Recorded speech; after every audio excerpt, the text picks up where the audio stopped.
My name is Nancy Fisher. Today's date is September 11th, 2001.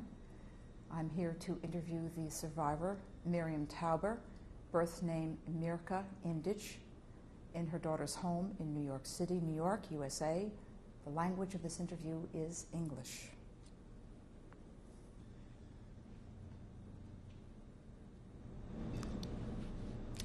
My name is Nancy Fisher. Today's date is Tuesday, September 11th, 2001.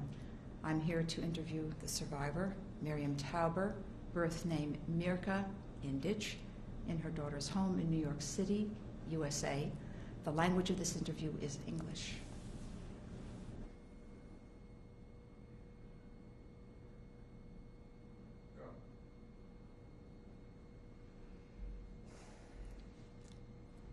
Before I begin this interview, I would like to say that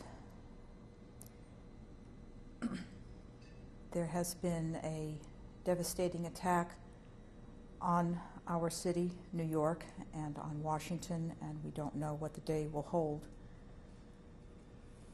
And we delayed the start of this interview by 3 hours and have decided to attempt it. And I take inspiration from the woman sitting in front of me, Miriam Tauber, and from Yitzhak Gold, my videographer for the day, to attempt to complete this interview as an example of spiritual resistance. We don't know who's responsible for the attacks, but Miriam is a survivor and will inspire me to do my best to have her tell her story today. And before I start, Miriam, I would like to ask if there's anything that you want to say before you begin. Yes, I would like to say something. I feel when I saw what's going on with the towers coming down and the thousands of people being caught there, it brought me back to the days when we lived in such fear and such unknown. Every bombing, every action that the Germans made, we never knew who survived, who didn't. It was the fear, it was the unknown. Nevertheless, there is a survival kit in all of us. And we somehow went on with lives and saw the end of the tunnel. Therefore, I think it is very significant for me today that after 60 years almost, what we've suffered hasn't ended yet. We've suffered for persecution, and the persecution is still going on, because I think what is happening in the city of New York today, it is about religion, it is about power, it is about Jews. We don't know where it comes from. Nevertheless, I am sure there is a connection. And I just don't know how long this will take for us to be able to live in peace. And especially, I'm concerned about my grandchildren and great-grandchildren, my children, that I thought we suffered so they could live in peace. But apparently, this is on and on and on, and it is bigger than all of us can understand. And I feel we are in the hands of God, how I felt throughout the war, that it was God's will that I survived. Just as few friends of mine who were working in the towers have survived. They walked down 47 flights of steps, and they have survived because God wanted them to survive for whatever reason it was. So there's a lot of connection between the day-to-day, and even though it's hard for me to concentrate and do this today, but I think this is a very, very important day because it is so close. No, you can't call it close, but it's somehow, in many ways, it's very similar, and it has a significance. So, therefore, I'm going to try to gather my strength and see if we can go through it and do the interview. I think it's also important to tell us exactly why you are in New York this week. Yes, we came to New York to celebrate my grandson Eric Joseph's bar mitzvah. It is with mixed feelings that I'm talking about now because the joy was so tremendous, and my daughter Susan has prepared for months and months, and Isaac and the children. We all looked forward to this wonderful occasion, and Eric did his so very best to learn all the parshas and the Torah and we are all looking forward to this great day. Nevertheless, this thing is going to be a big effect on his bar mitzvah weekend, because we have already received calls from guests out of town whose flights have been canceled, who cannot make it. I am sure many families who were invited to this occasion will have been touched by it one way or another. So the party will never be the same, or if there ever be a party, unless they will choose maybe to postpone it, but the religious, of course, ceremonies will have to go through. But this too will teach my children that you can't always plan and have life the way you would like it to be, because my parents have planned for me to have a wonderful life, which unfortunately couldn't have happened, not because they didn't want it to happen, but because there was the faith. And this is what's happening here. There is nothing you can do about faith or about things that are to happen.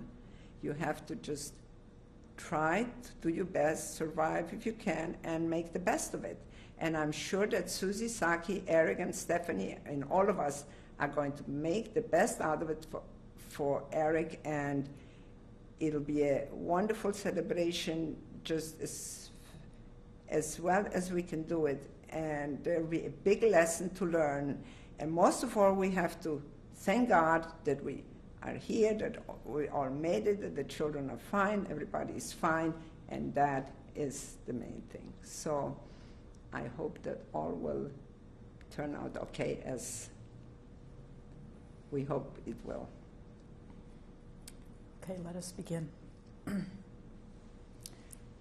Would you please tell me your name and spell it for me? Miriam, M-I-R-I-A-M, Tauber, T-A-U-B-E-R. And at birth, Mrs. Tauber, what was your name?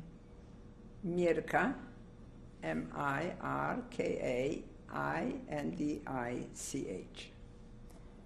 Did you have a Hebrew name? Mindel was my Hebrew name. And were you known by any other name to your family or friends?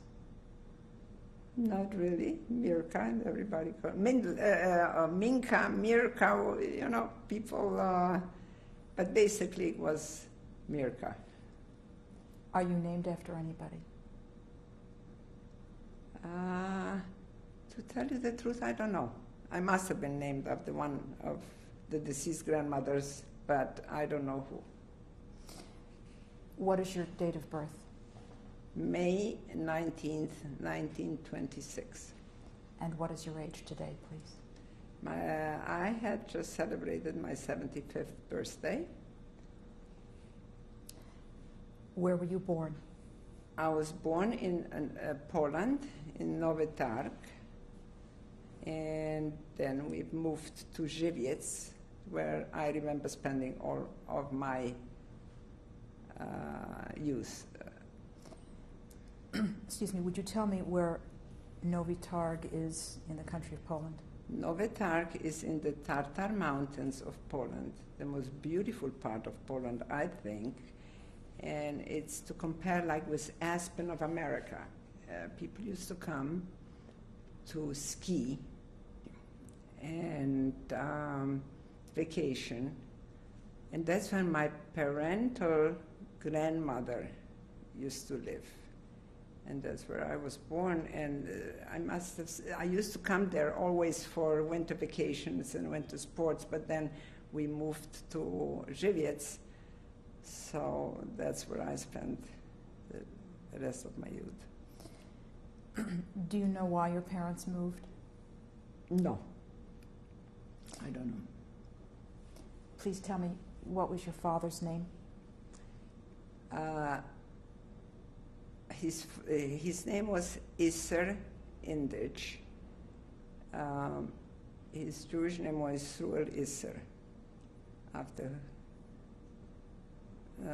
I guess his grandfather. And do you know where your father was born? My father was born in Hungary, because I think that the parents, before they went to Novi Targ, I think his parents lived in Hungary. But I don't know exactly. What was your mother's name? Lola, L-O-L-A, Weissman. And did your mother have a Hebrew name?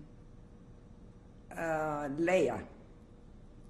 And can you tell me where your mother was born?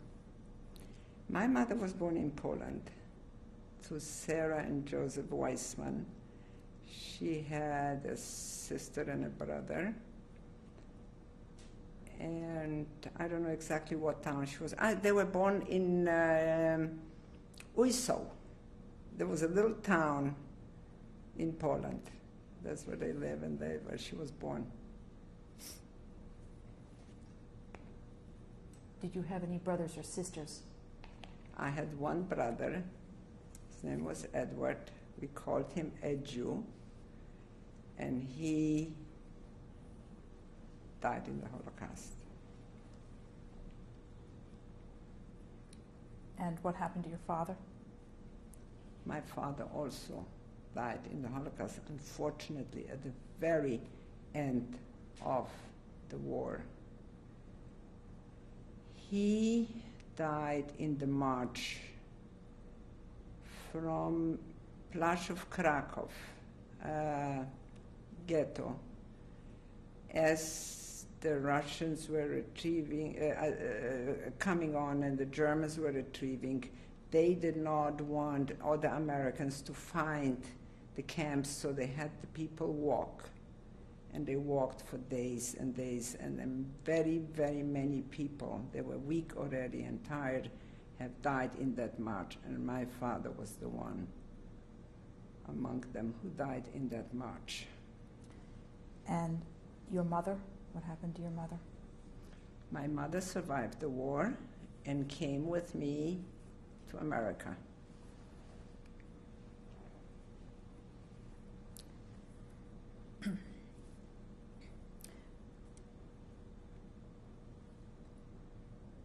Can you begin to paint a picture for me of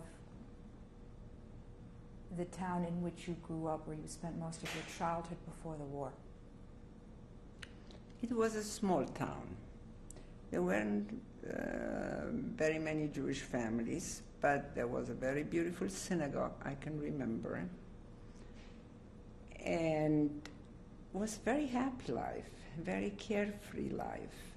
We lived in a home, and with my brother, my mother, and my father. And I went, from what I remember, I went to school with, not to a Jewish school, to a Polish school with Gentile students. It was a I went until high school. We had a great time. I studied well. Free time, we were very happy. We used to play. We used to go to the woods. We used to pick berries. We used to swim in the river. We had a river running through. I had my grandparents living there. My grandmother was a wonderful, wonderful person. And I used to help her with a lot of things. And my parents were very loving and very wonderful people. I remember I had a good relationship with my brother. He was older 2 years than I. And life was just very normal and very content.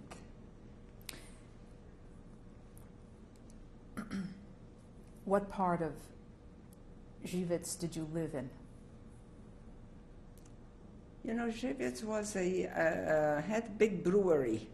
It was known for beer, and so a lot of people were working in the beer and the brewery. I remember a very nice house on a street. You know, if I went back, I would not recognize it, but very normally even remember a cellar, because I know my mother used to make goose livers and put it in big pots and put it in the cellar and make the jams and make the preparation. And I remember the stove, with coals and all that. Very maybe primitive to our days, but it was just so wonderful and warm, and I have very warm feelings. And my father was a wonderful man, and If you and I were standing in front of this home now, what would it look like? How can you describe it for me? I would describe it as a one-family home, definitely one-family home. I remember rooms. I remember a kitchen, I remember a living room, but to tell you the truth, not very clearly. Were you relatively well off? Yes, we were comfortable. We had a servant.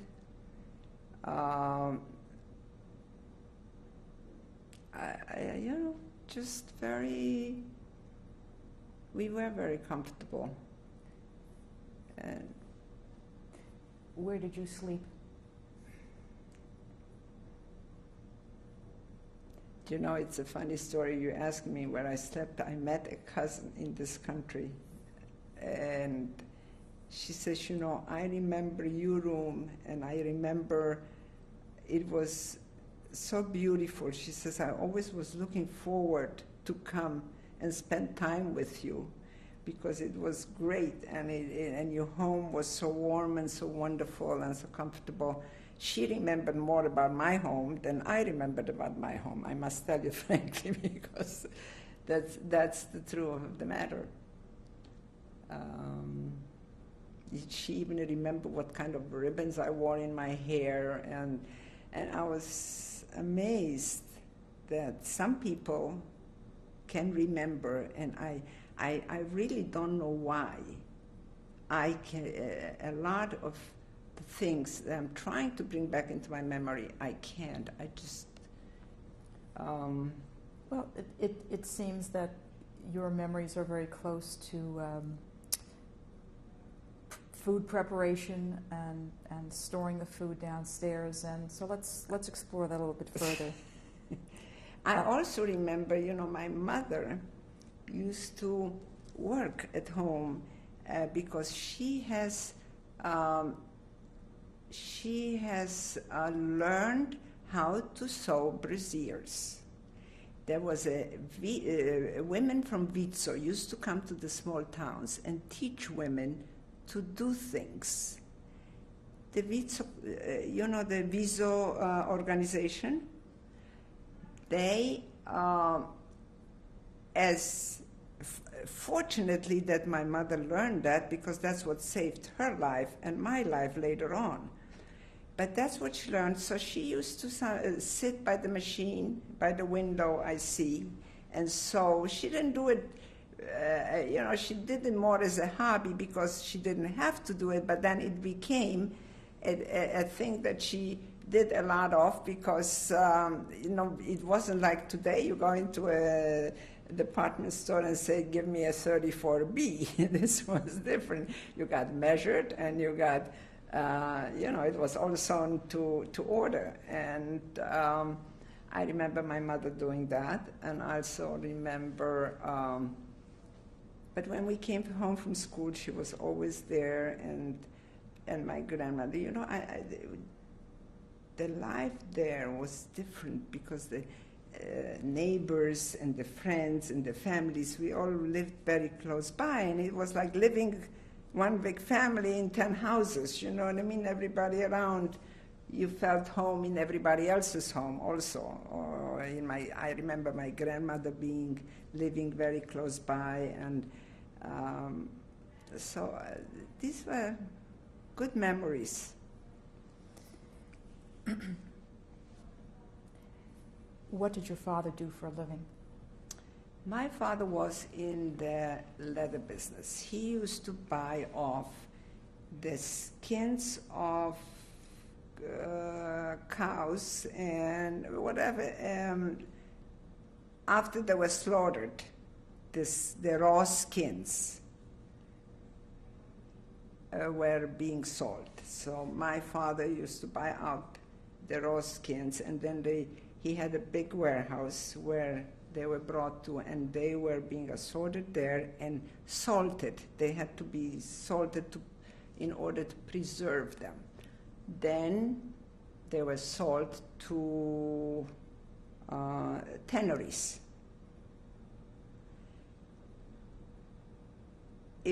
My father always used to say, this business would be wonderful if it didn't start with the butcher and ended by the shoemaker, because it's the people who killed the animals had to skin them, and then of course the leather was made, the skins were made into leather. But when I used to go to the warehouse, it was very smelly, it had a terrible smell. But my father used to say, it smells like all the cakes in the world, like the best perfumes, because, he spent a lot of time there, and smells eventually, you get used to them, and if you enjoy doing what you're doing, I guess it turns to smell like perfumes, right? So this is... How educated was your father? My father was an educated man. He probably finished, I'm not so sure, but he was a very modern and very well-educated person. What is your strongest memory of him? His love to me, and he was always so good. My mother was very strict. My mother was the strictest person. I met another cousin in America, and she says, I remember when I came to your house, and you would sit at the table and not hold the fork in the right manner. Your mother would take the knife and reprimand you very strongly. She says, you mother, and I remember my mother being very disciplinary and very strict. My father was an angel. My father was a total angel.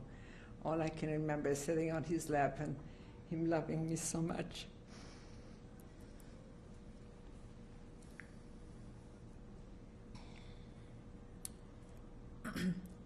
Tell me a little bit about your mother, some of her values.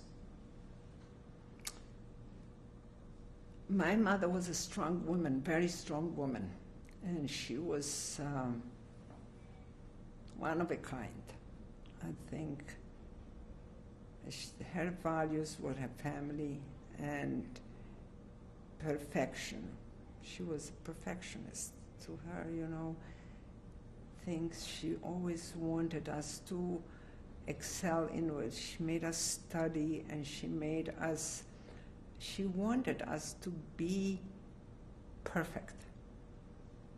both my brother and me. She had great expectations. And I think she died knowing that her work was accomplished. Because she died very happy woman. After all that she had gone through, she's died happily and content. And I'm glad that I could have given this to her. And not only me, but my husband was very much responsible for that, Herman.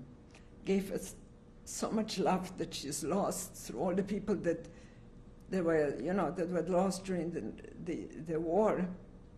He made a lot up to her. And she regained faith in humanity, I think, after that.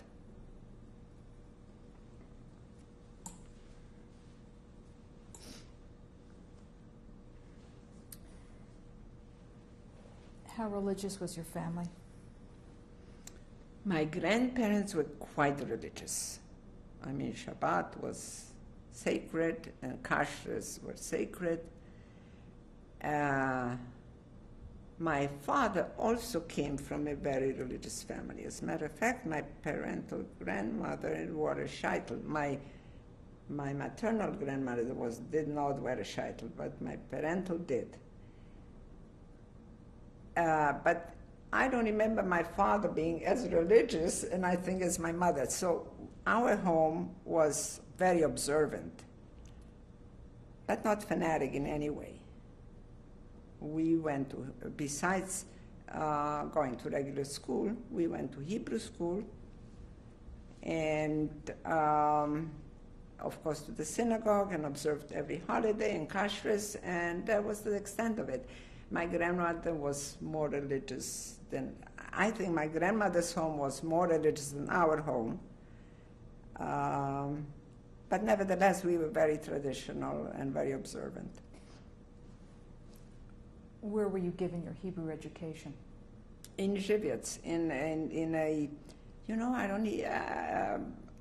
in afternoon Hebrew schools and lessons. Would you describe what your synagogue was like? I can remember a big courtyard. I can remember it was an Orthodox synagogue. The women were sitting upstairs, the men downstairs. It was pretty big considering the small town it was in.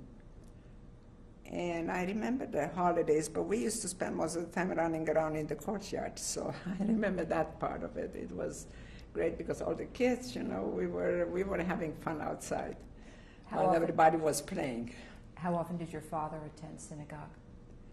Every Shabbos, every Friday, and of course all the holidays. I don't think he attended daily services. Let's take a break and resume in our next tape. Okay. This is tape number 2, interview with Miriam Tauber, September 11th, 2001. Would you please continue sharing your memories of your synagogue? That's where we were in the first tape. Rosh Hashanah and Yom Kippur are upon us. What memories do you have of those holidays? They were very sacred and very observant. We had to, Yom Kippur, we had to fast pretty early on in our lives. And life was turned quite a lot around religion because everybody in town was religious. It wasn't, some people were more, some people less.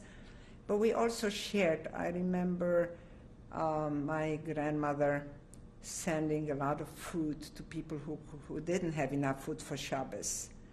And she also used to feed Jews and non-Jews on Friday. She used to, Friday afternoon, and I used to help her to prepare because the poor people, as she used to call them, the Orchem, used to come. And she would feed them. I remember that vividly. And there was a very good example of giving and sharing and caring about people who had less than we had. And I learned this early on in life in tzedakah, and I always admired this in my grandmother, because she, she used to prepare everything and be very concerned about people who didn't have enough to feed themselves, or to just poor people. It was a very good example for my... Did the Jews in the town dress in a particular way? Quite modern. I remember when I look, maybe I don't remember it so vividly, but when I look back at pictures of my mother and my father, they would walk down Fifth Avenue today, it was no problem. It was the clothes that they were wearing then. And they had beautiful furs, and they cared about they pampered themselves. I remember always my mother going to the beauty salon, and I remember having manicured and pedicured and all the beauty treatments. There was no shortage of that, and they used to go to spas every summer and skiing every winter.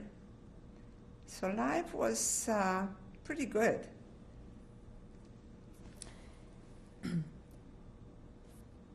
I want to spend a little bit more time talking about some of the holidays that your family celebrated. Let's start with Shabbat. What was Shabbat like in your home?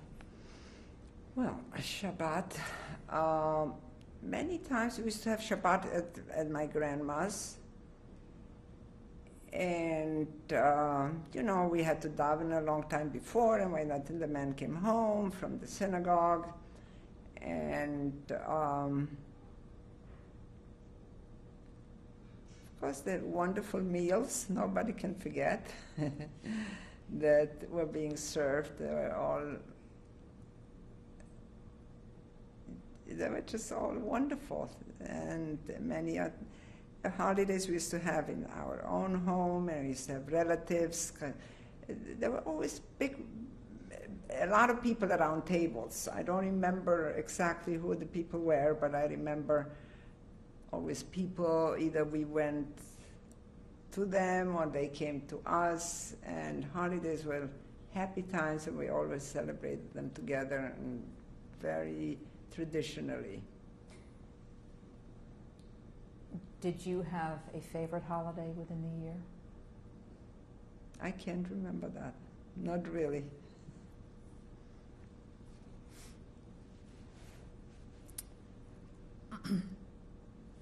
Did you have a pet? Yes. I had a dog. I don't remember his name. It was a Doberman Pinscher. It was a little guy, black and brown. I used to love him. And yes, we always had dog. I remember this particular dog for a very long time. When your family was together in the evening, any day of the week, not necessarily Shabbat, what might happen in the evening? What would happen at home? Well, my parents were always interested in what we did, what went on in school, what we've studied, always trying to teach us, and they spent time with us. I remember my parents spent a lot of time with us, with my brother and me, because they wanted, they put all the effort so that we should excel in all that we were doing. That was their main focus, and they gave us a lot of love and a lot of interest in what was going on and what we would want to be doing, which direction we were going, and guiding us basically through all of that. How did your family get news of the outside world? Radio. We had radio. I don't remember much newspapers. I remember my mother reading a lot. My mother was a big reader. My mother used to read books all the time.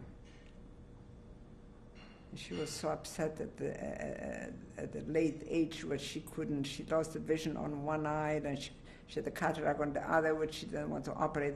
And she says that it's such a loss to her that she cannot read, because her whole life she read and read and read and read. I remember from when I was little, she used to read a lot of books. She used to read books to us, and herself she used to do a lot of reading. Did your mother ever sing to you? Yes. I read lullabies mostly, and yes, mostly at night. Can you recall any of them? Particularly? No. What language did your parents speak to you in? My parents spoke a lot of German at home, because the part of Poland we lived in was occupied by Austria before the First World War. So the language at home between my parents was German. Nevertheless, my brother and I went to Polish school, and we spoke Polish, and we were educated in Polish language. But of course, we spoke German fluently also, because that was spoken at home. But my parents spoke a lot of Polish too, so I think the main language at home was Polish, I would say.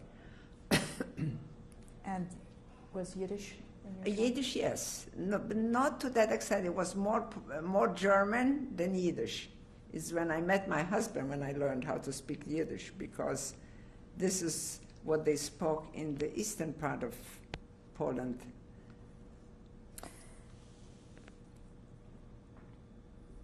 Do you recall any particular friends? I know I had a lot of friends. I know we used to play a lot. We used to go swimming, and we used to go to the woods. We used to, in the fields, it was a small town, so there were a lot of fields around. We used to pick cucumbers and make sandwiches, and we used to turn this into game, whatever we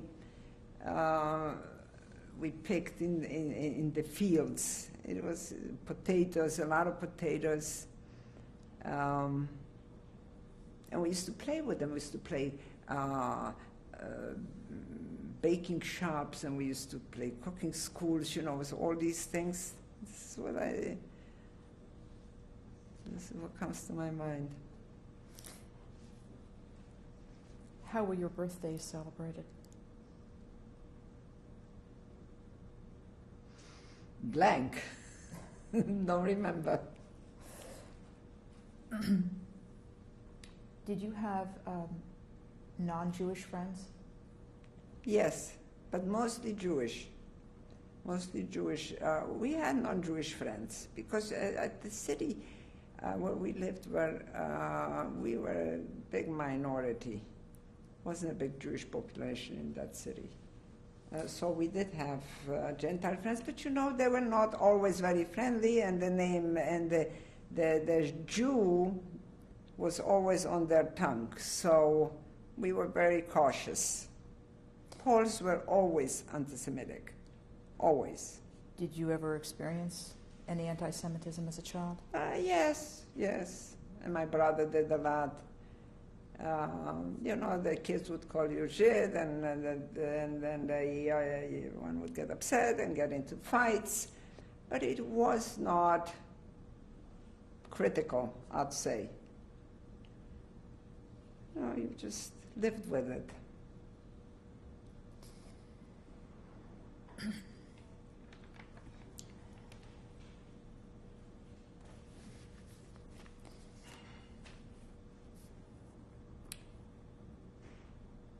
What is your earliest memory of the Third Reich? Did you, in recalling your childhood, did you personally have any warning as to who Hitler was and what the Third Reich was when it entered None. your life? As far as I can remember, none. I just remember the war breaking up. And When did you first become aware that this war was happening around you? do you know when I first became aware of it was when my parents told me that we will pack and run because there was some bombing going on and the war has started. But you know what? In my head, all I remember was just packing the things, throwing it on the wagon, and leaving everything behind. And I just couldn't understand it. I mean, I'm looking at my grandchildren today. They're so sophisticated. They remember every detail from way back. Not only today, at 16 or 13, but they remember what they did when they were 5 and 6. I unfortunately don't have much memories, and I can't remember too well of how things happen or certain things I remember. Like I remember packing. My mother said, "Look, the war is on. We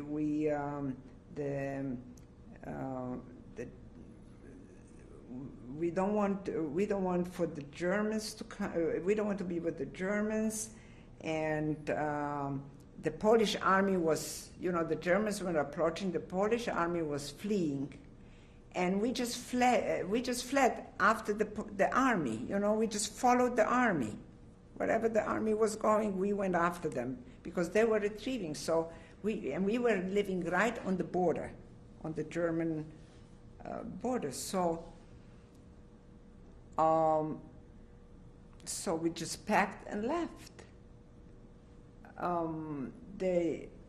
Through the journey, I remember being a very hard journey, and it was not only my mother, father, and my brother and me, but my grandmother, my aunt, my uncle. My uncle had a business there. I mean, they've left all behind, and everybody packed. Don't remember the panic. I don't remember panic then. I just remember more panic as we were traveling in the wagons. It was horse and wagon. My father got a horse and wagon, and everything was put on the horse and wagon. Whatever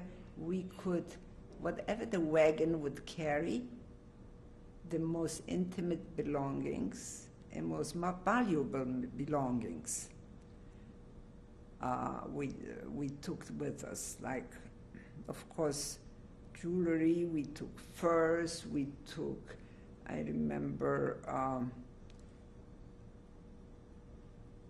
like valuable things, whatever, clothing, and I don't know, whatever the wagons would take and whatever could be packed, we took, which then we lived off for a long time to come. But the journey was, I remember, very traumatic because there was a lot of bombing along the way, and we used to travel by night. Otherwise, because they saw it. You know what? When I see the pictures of Bosnia, you remember when this Bosnia thing was going on, and I saw the refugees with the pekalach and scarves on their head, and there some with wagons and some just on foot, reminded me very, very much of the scene that we were going through then, because it was hundreds of these wagons and families that were just moving and going nowhere. Basically, we were going from west to east, right? From west to east. And we didn't know where we were going. we were sleeping outside most of the time, or some peasants used to give us shelter in their barns. And and that's where we used to stay there during the days and eat and barter some stuff, We had some money then. So we would buy some food. There was no hunger at that time because, the peasants said we traveled through the countrysides. I don't even remember how long we traveled until we got into Stanisław, to Stanisławów, where we stopped.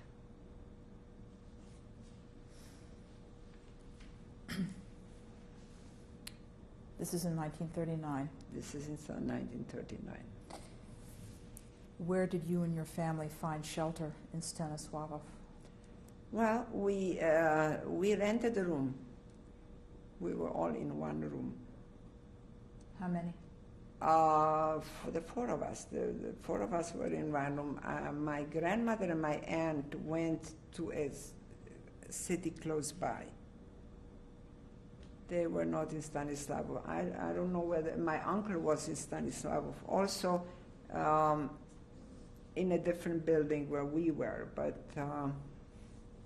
then we could still pay rent like for a building because we had some money that we brought with us from home. Later on it became different, but for that duration we were okay. And then we were occupied by the Hungarian army. First the Hungarian army came in. And that was okay. They didn't kill anybody. They were just there occupying. No, that was, wait a second. That was, yeah, and then the Russians came. How old were you at this time? I was 13 years old.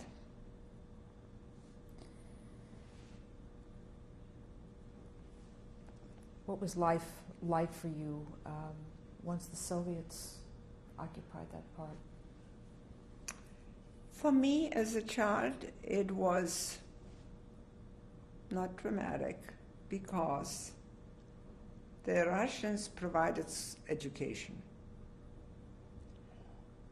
It was for free. You see, Stalin, who was in power, believed very much in educating children. He knew that that's where his strength came from. When he'll educate the children, indoctrinate them.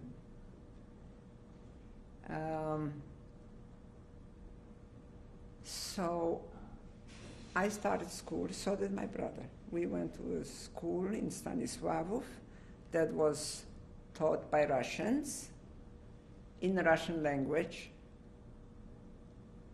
After 2 years occupation, I could speak perfectly Russian. I could write Russian, read Russian, but you had to be life was difficult because it was, the communistic regime was so strong and so overpowering that you had to obey every rule that was put in front of you. And that was taboo. You couldn't, we used to say at home that we were afraid to talk to one another because they say even the walls have ears. If one word was said against the government or against anybody in the government or about the whole regime, you were eliminated. It was a very strong factor. The Russians themselves were totally uncivilized. Uncivilized in a way, I don't know if uncivilized is the word to say, but primitive in their way. I mean, whatever they saw from Westerns, they didn't know what was a watch, they didn't know what was a meat grinder. The women put on nightgowns instead of gowns or evening gowns. Today they happen to be fashionable, but they had no knowledge of any, things that we would take for granted. They were totally unaware of what existed, or radios, or, just like strange. To us, it was a very strange phenomenon. So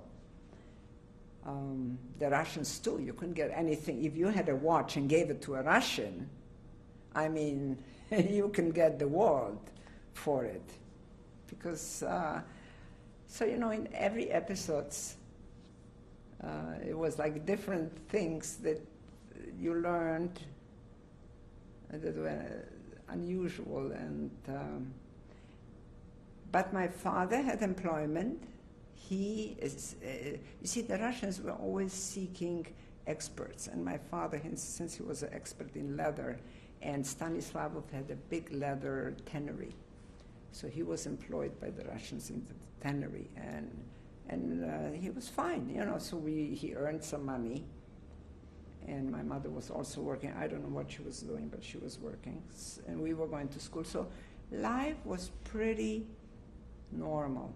Under the circumstances, if you want to, when you look later on what happened, those 2 years were normal. There was one thing, though, that the Russians asked at one point for people to register who wanted to go back to Poland, to their own homes.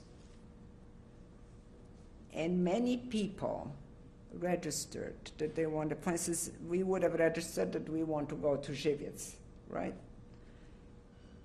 What happened to those people were that they came at night, and they did everything at night. If they had to take somebody, you have to arrest somebody, if everything happened during the night, middle of the night, never during the day. They used to walk in the NKVD and just take people. But the people who registered to go back to their homes, to their original homes, were taken in the middle of the night, put onto trains, and sent to Russia because they were considered to be traitors. See, anybody who was a suspicion of not being faithful to communism was an enemy. As a result, they took all these people and sent them to Russia, which, by the way, was a blessing in disguise, because most of those people who were sent to Russia, I would say 90%, there were many of them sent to Siberia to hard labor who died and who perished, but 90% of the people that were sent to Russia have survived. My father had a good position, and he said he didn't want to go to Russia. As a matter of fact, when the Russians were retrieving and going, they wanted to take us, not forcefully, but to take us to Russia, because they wanted my father to be, work for them. But my father said, no, we are 4 healthy people, and we'll make a living anywhere. So we remained. What was your religious life like under the Soviets? The Soviets don't believe very much in religion. So, and the food, I don't know what happened, if we still had kashrus. I don't remember. Nancy, I can't tell you. But were you able to practice your Judaism under the Soviets? I'm sure we practiced our Shabbos and whatever we could, but in hiding, because the Russians did not believe in observing religious,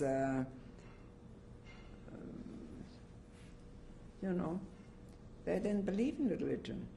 How large was the Jewish community in Stanislavov? It was a large community. It was a very old Jewish community, and a large community. What happened, let's say, do you know what happened to the synagogues there when the Soviets were there? No idea. No recollection.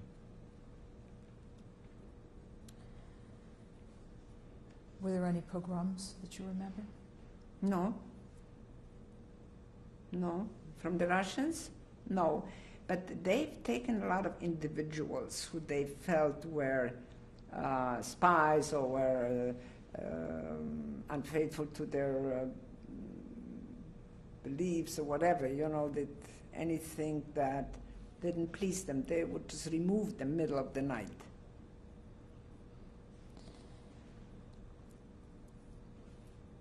Do you have any recollections of any refugees, any Jewish refugees coming into Stanislavov and bringing news of what was happening elsewhere with them?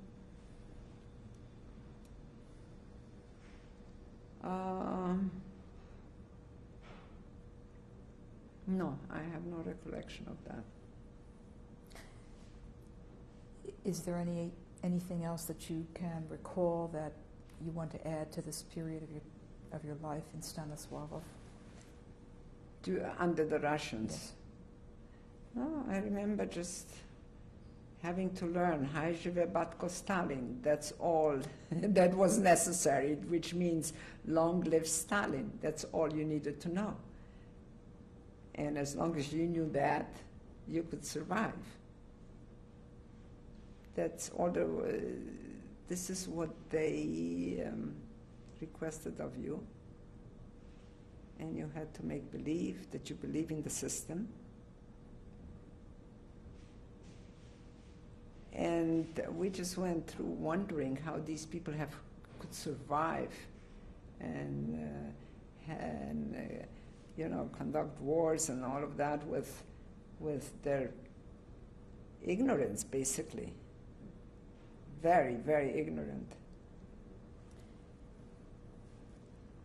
How do you think that Mirka, the 13 or the 14 or 15-year-old girl, adapted to this situation?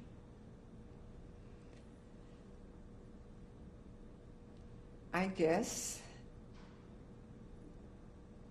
since I was put in this situation, I had to deal with it, and I did.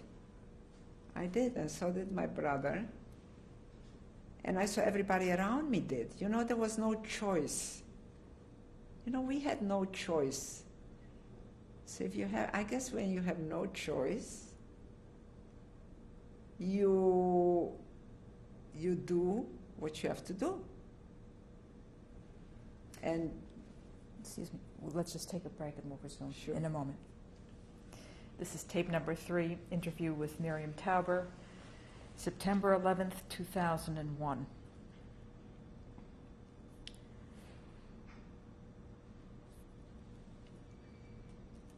What was the next major event that happened to you? Okay. The Russians had left, and the Germans started to arrive. We, as I said before, my father said that we shall stay where we are because we are healthy for people and will be able to make a living anywhere.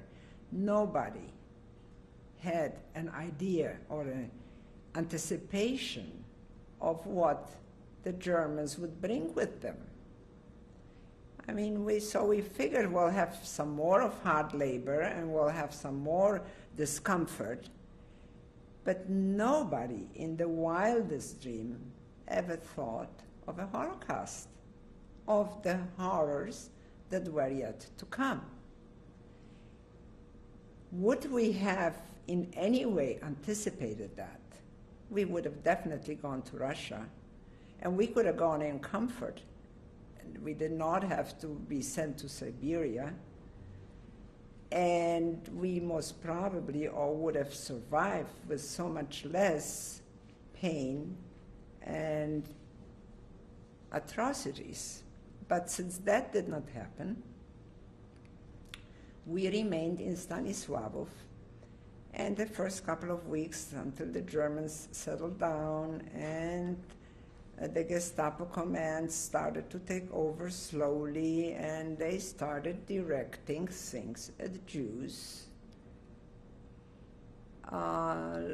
looking to really segregate them.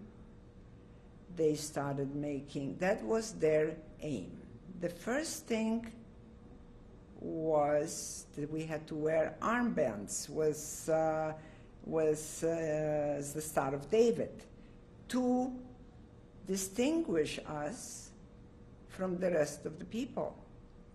So we were being already segregated. We still lived where we lived. We went about, I don't remember whether my father kept on working. I don't know, but the Germans started slowly to eliminate Jews. We heard that there was going to be a Jewish community sent, that a ghetto was going to be provided for all Jews to live in. And there were also people chosen from the Jewish community who were supposed to organize and register all the Jews. Then they had laws coming out every day. First to turn over all the silver, all the jewelry, and all the belongings. And it was said that if it was ever found and was not returned, then this person would be shot. There were no two ways about it. So we saw that the Germans really meant business. Then came one day, the date I think was September 41, where they were gathering all the Jews. They went into every house and they asked whether there were Jews there.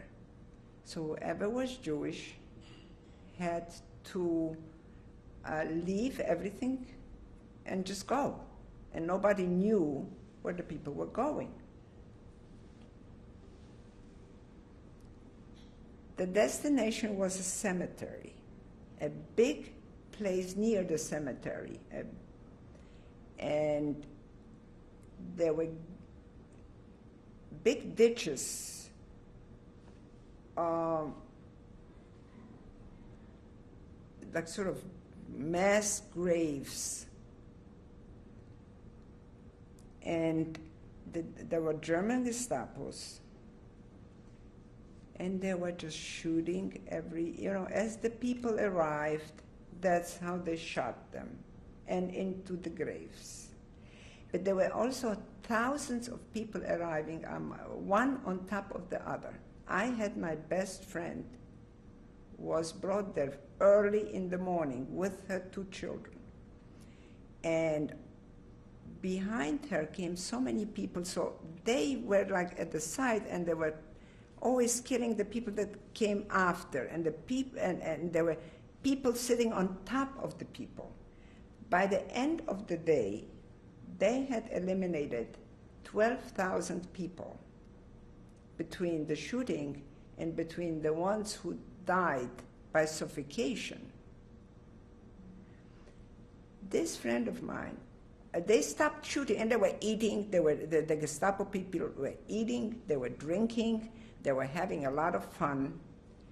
My friend who was there has told us that my aunt, my mother's, no, my aunt and my uncle, my mother's brother and his wife and child were killed while she saw it happen. Now you will ask, where were we? We happen to have been very lucky because when the Germans came by and asked whether there were Jews living in the house, the super said there were no Jews. So we were saved by the super. So we stayed in hiding. We heard the shooting. And we escaped that particular incident. But there were many other incidents, so we were very careful and we were very scared because we didn't know what the next day brought or what the next minute brought. I remember throughout German occupation, the worst thing was the fear. The fear, the constant fear. That you get up in the morning, you don't know if you're going to get up in the morning, but when you get up in the morning, will you make it through the day? Will you make it through the hour? You see, like you go out on the street, you don't know if you're going to come back. You always looked around your shoulder because you never know who walked behind you or who pointed a finger at you, or if it wasn't the Germans who thought you were Jewish, then there were the Poles who pointed a lot of fingers because they could recognize the Jews much easier than the Germans could. As a result, these years, that was part of the horror, to live in fear for such a long time, and it never, never went away. Well, while the people were at the cemeteries, the houses were totally ransacked, not by the Germans as much as by the local population. And this very friend of mine, that I'm talking about, Berta, we were close, and she had a lot of jewelry that she brought with her, and of course didn't want to give it away. So my father made for her was in a bucket, a coal bucket. They used to have the coal buckets for the to burn with. He made the double bottoms and put her jewelry between it. And she came back from the cemetery. Everything was gone, but the bucket with the coals and the jewelry was standing there, because the coals was in the bucket, so they couldn't imagine that there was anything in it. And that saved her and her children later on, because she had enough then to sell piece by piece, and that's how she saved her children. So that was one thing. Then, we used to stand by the window and see trucks, big trucks covered with like a sailcloth. Even today, when I see truck passing covered with a sailcloth, I remember the days when we used to stand by the windows and see those trucks passing by, blood running out of, you could see the blood running. Apparently, the people who, from towns around, not only from Sunnyside, but from everywhere, they used to load the people on trucks, beat them before, and then take them to the woods and bury them there. And they used to go back and forth, like sometimes I look at the construction, and I said, this is how they used to take the people. Like sometimes even the cement trucks, when they go and come, I said, they go and fill them and empty them. This is how they used to do with these trucks. They filled them with the people, brought them to the woods, emptied them, and went back for more. Were Jewish men taken out for forced labor? Not at that time, yes. The forced labor was very active once the Jews went into the ghetto. You see, then everybody went out for forced labor. But in the period before? The period before, yes, there were people, but most of the time when they took they used to force labor, then kill them, and then bury them in the woods. This was the process. And they wanted to eliminate, because by making the ghetto, they didn't want too many Jews there. The less, the better. You see, so they tried to kill as many people as they could before the ghetto was formed. So when things became so bad, my parents sent me to my grandmother. That was before the ghetto, who lived a few villages a little, not too far from Stanislav. It says, you go there and you're going to be safe with your grandmother and your aunt. So I went. And they lived also, I remember, in a tiny little room. And I don't know how long I was there before this action came about, that I remember it was on a Yom Kippur day. My grandmother was sick, and she was lying in bed. Remember this Gestapo walking into that room and said, everybody, raus, raus, raus, raus. Well, my grandmother couldn't get up because she was sick. He took a gun, shot her right there and then. I mean, that is one impression, too, that I will never forget. And they took the rest of us to it's like a big parking lot, but which was surrounded by very high fences. I don't know where they found it or where they built, or they prepared them in advance. I don't know. Anyway, I found myself right there together with everybody else, another many, many people. I don't know if it was hundreds or thousands or whatever it was. And the shooting started again, because that was the procedure. Get people into a closed-in area and shoot as many as they could within one day. So I was waiting there, and I remember I was standing like near a fence. Then at a certain moment, I felt somebody lifting me and throwing me over the fence. I don't know who, I don't know how, but I found myself on the other side of the fence. And I'm looking back, and I said, I guess I shouldn't be looking back. And I started running, and it was near woods. And I ran into the woods. And I stayed there.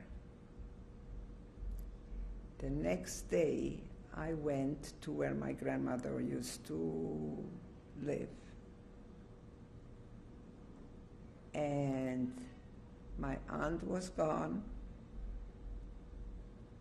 My uncle was gone. My grandmother was gone. Basically, the people I knew were all gone. So now what? I was there, and I guess, I don't know what the means of communication was there, but I made it back to Stanislav, to my mother and to my father. And so that was how I got back to Stanislavov. And then soon after, the ghetto was formed. What can you recall about leaving your home and moving into the ghetto?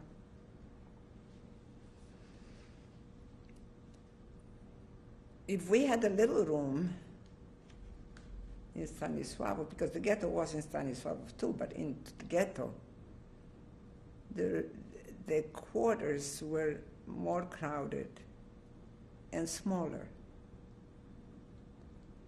And there we really started to feel hunger. Hunger was a very big factor in the ghetto. I remember going at night in the fields, stealing a couple of potatoes or cabbages that used to grow in the fields.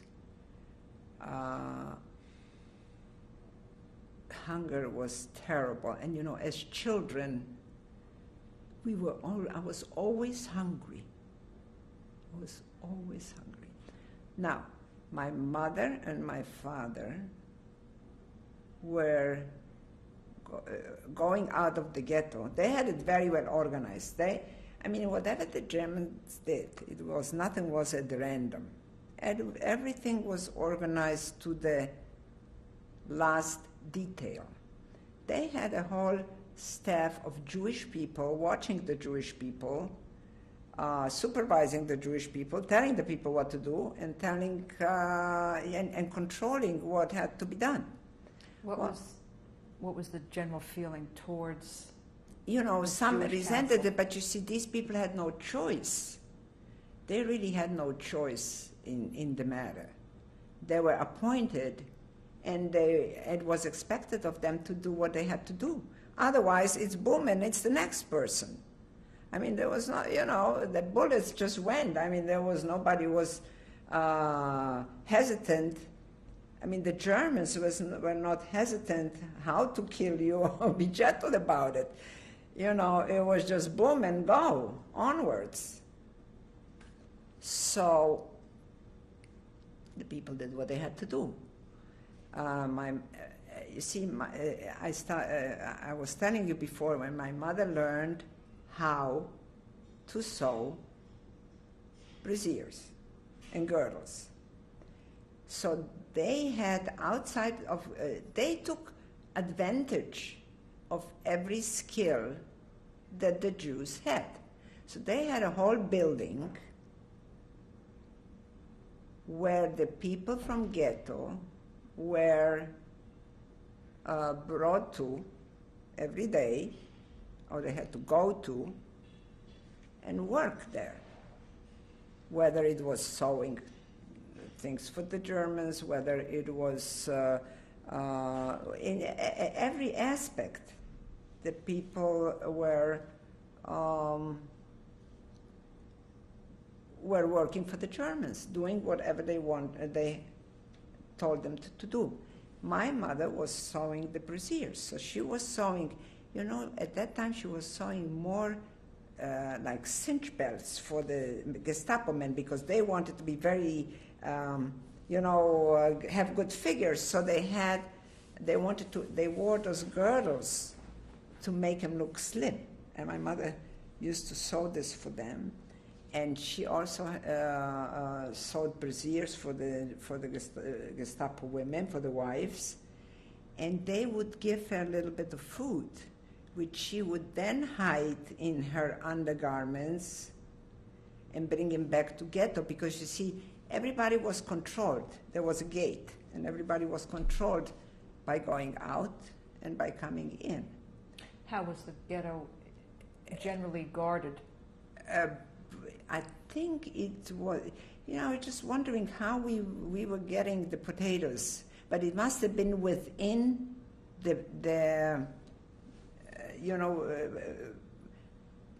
Poland had a lot of vegetation, and they grew in the backyards. They used to have fields. So there must have been some fields in the vicinity or within the ghetto walls. You know what I'm saying? I don't know block-wise how many blocks, maybe was maybe 30, 40 square blocks, because there were a lot of people in the ghetto. What did you have to do? Did you have any labor that you had to perform?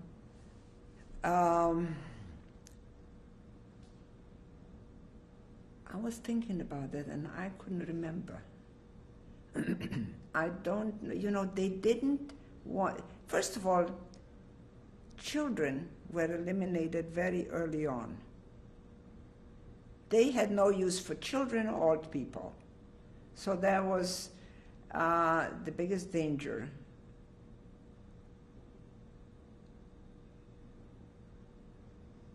I don't remember going out working. I remember my mother going out working. I remember my father going out working.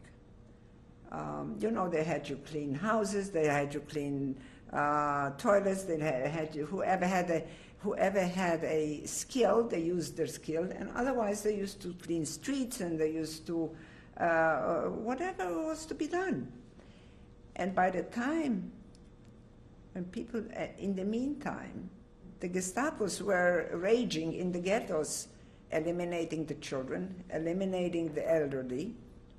And many times when we used to come back, you would walk down the street, the main street, and on every lamppost there was a body hanging.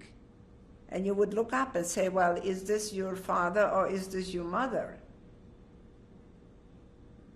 And you know what? If you recognize them, you wouldn't even cry because you were afraid that if a German would see you cry, he'd kill you because he recognized that was your family. So might as well. It was just this constant fear and the constant fear of life. I mean, as I said before, I don't know why we ever bothered to go on, but I suppose we have the instinct in us. Did the Jewish council that had to administer the ghetto, were there services that they provided for the Jews in the ghetto? None. There were no services. There were no services whatsoever. There were... They were just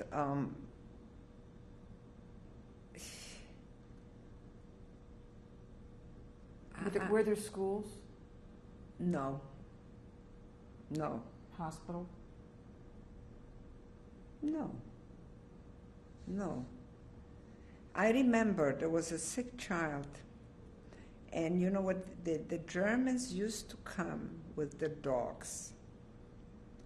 And we used to sometimes hide when we knew, because they used to gather them, take them out of the ghetto, kill them, and people never came back. So I remember one day, there was many people living where we were living in the same house, I suppose. And we went we hid under there was like a little porch, and we hid under the porch. There was like a hole, and there was a mother with a sick child. And there were dogs sniffling, and we heard the Gestapo walking on top of us, and then she covered the mouth of the baby because the baby was crying. And by the time this whole thing was over, the baby wasn't breathing. So the mother has smothered her own child in order to not to jeopardize all of us who were there. So the baby wouldn't make a noise, and that the Gestapo wouldn't know that we are there. By the time we got through it, the baby was gone. There were no medicines, there were no help, there was no mercy, there was no pity, and everybody was on his own. Everybody was on his own. It was to kill or to be killed. That's what it was. Is it possible to say within your own family who was the strongest member? Well, my mother again, because she had the contact with the Gestapos, and she made a friend to one of the Gestapo wives who told her when these things were going to happen, where they were going to take out people of the ghetto, when they're coming in to kill the people. And she would help her with the food.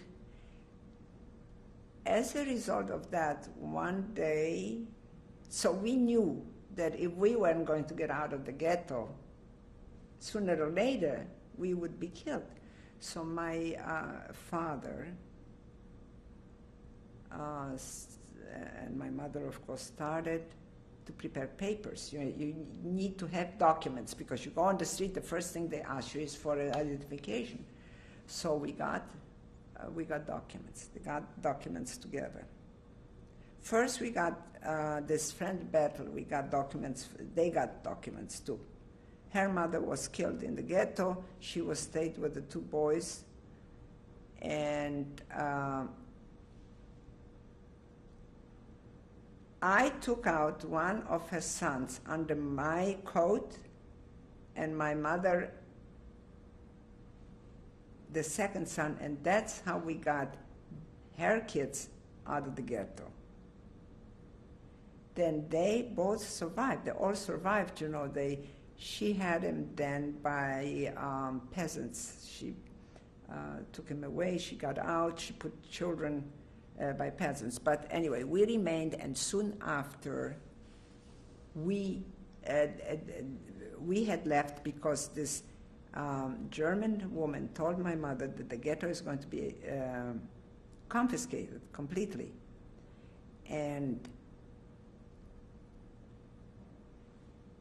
she somehow helped us children, me and my brother, to get out of the ghetto. So once we were out, because my mother could go out, you see, my mother could go out and my father could go out, but we as children couldn't go out. So she helped my mother to get us out. And once we were out, we had the papers. That was already in 42, must have been, by the end of 42, no?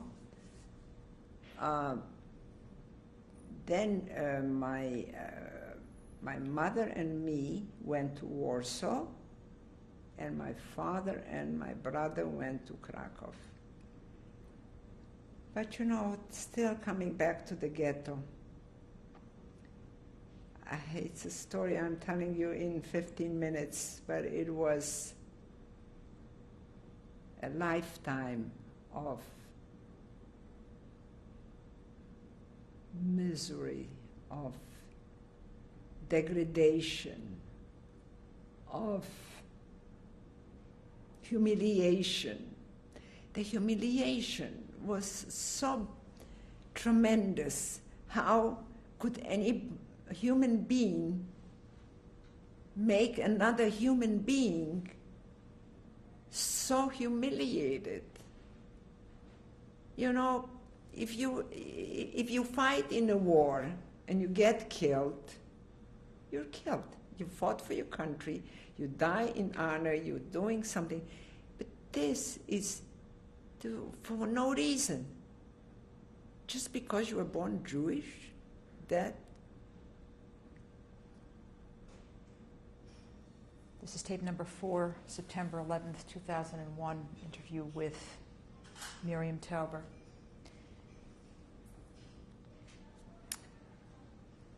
As I was saying before, the degradation and the humiliation that the Germans put us through is beyond any imagination, not only to somebody who hasn't been through it, but to oneself, how one could have survived the lowest of the lowest, what a human being can be turned into. I remember that potato peel pancakes was the best thing I've ever eaten, because when you're hungry, anything you get into your mouth is a feast. And when you're scared and you find a minute of peace or shelter anywhere, it's a relief and gives you strength to go on. And you are humiliated to a point of, of course, we would never do it to an animal. what the Germans have done to us without any feelings, without any compassion, without any fear of God, without mercy. No mercy. And that went on for a very long time, and one had to be very, very strong and live, I guess, in faith. I had a lot of faith. Since we escaped the cemetery scene, since I was thrown over the fence, not knowing by whom and why, I said maybe God had a purpose for me, because I don't know why was I saved from all these thousands of other people who were there. Why was I better than my brother? Why was I better than my father or the rest of the family? But I learned since that one does not ask why, and I will try always, I've always took it to do the best I can after my years of survival and after God has really been good to me to provide me with all that I have today and with my wonderful family and everything, but we'll talk about it later. But the truth is, it is very difficult. It was so difficult to go through it and come out of it as a whole person is a miracle, the greatest miracles in itself, I think.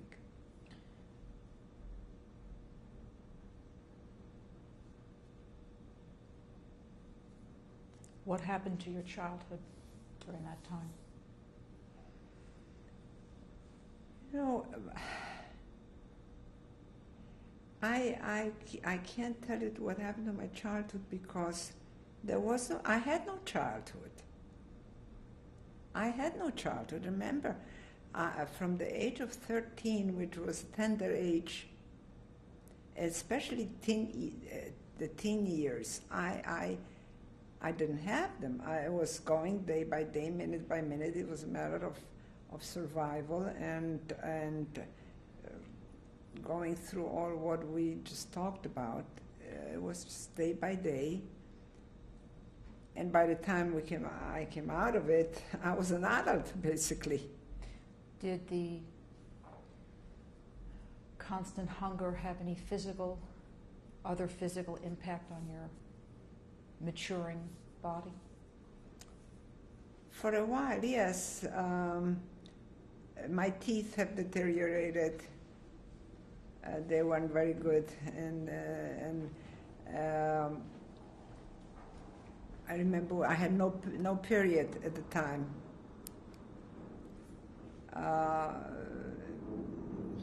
You know, things that one just happens because of, I guess, of the, how do you call it? Circumstances. Yeah, of the circumstances. In the last tape, you had started to talk about escaping from the ghetto in Stanisławów under false identity.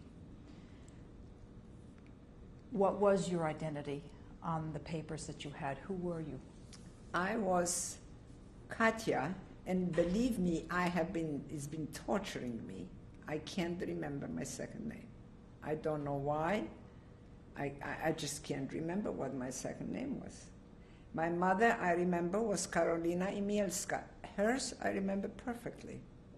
My name, I know I was Katya, but the last name, I just can't remember for the life of me. It's been torturing me, and I cannot remember. Anyway. What did you physically look like at that time? I never looked very Jewish. I had blonde hair, and I was wearing braids.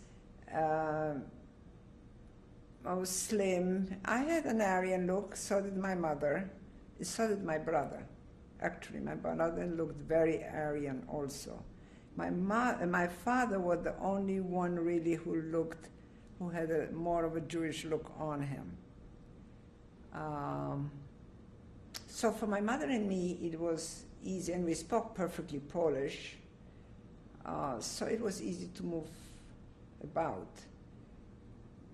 Once we were in the open, so to speak.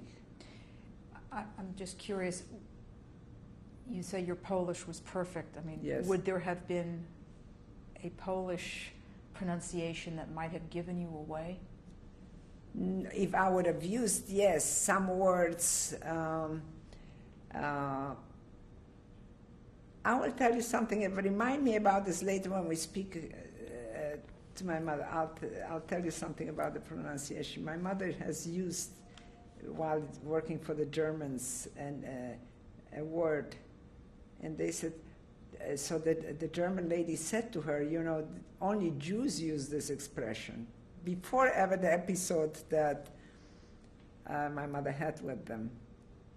I don't know if it was Nebich or it was, I remember that precisely, her telling me that it was either Nebich, which is translated, you know, like when you feel sorry for somebody. Or there's a certain expression that Jews used, even, I don't know as much, probably as much in Polish as in German, because she used it in German. You could give yourself a break, but you know, these things we've already been very careful about. So we were very careful how we spoke and what we said and how we acted, because sometimes even acting could give you away by gesture or by movement. You know, they recognized people. The Poles had a way of recognizing the Jews. You said that you were in Warsaw? Yes. I came to Warsaw, and so did my mother. I went together with my mother. And she got a job at a German family, at a doctor family with 4 children. He was he became the head of the hospital in one of the hospitals in Warsaw. And he was a member of the SS. I was working for another German who had 2 children as a maid in their home, as Katja, and as a sleep-in person. I was living there.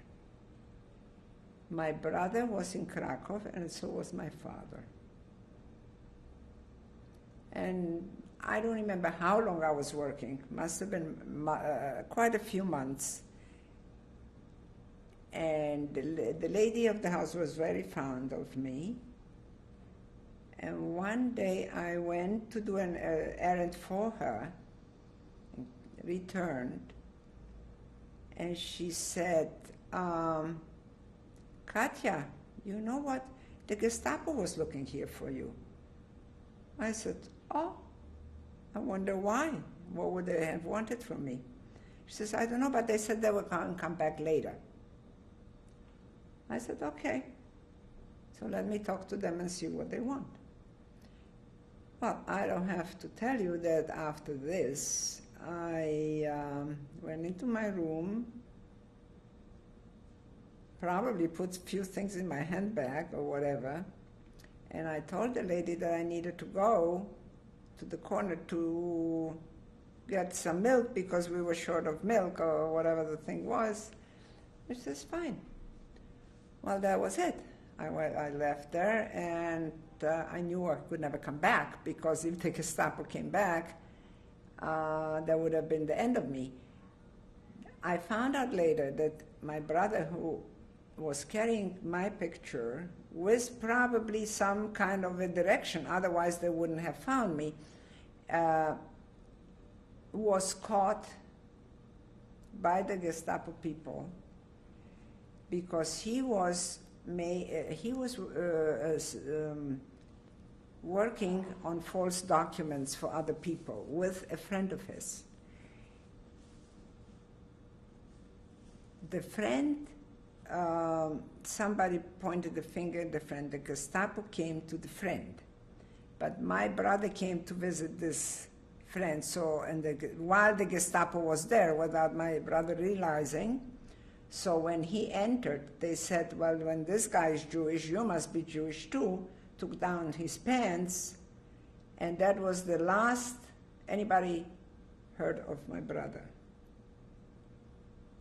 So after my brother was gone, and they've taken him away, and he had some kind of information on me, and that's how they got to me. Either he had my address or my telephone or whatever it was at that time. So there I was in the middle of the street with nowhere to go and not knowing what to do.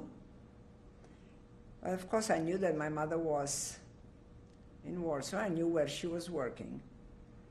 She was working in a very big, they lived in a very big house, which, by the way, they all robbed from the Jews. Everybody was, you know, the people were taken out of their homes, and then the Germans and the Poles and everybody moved into the Jewish homes and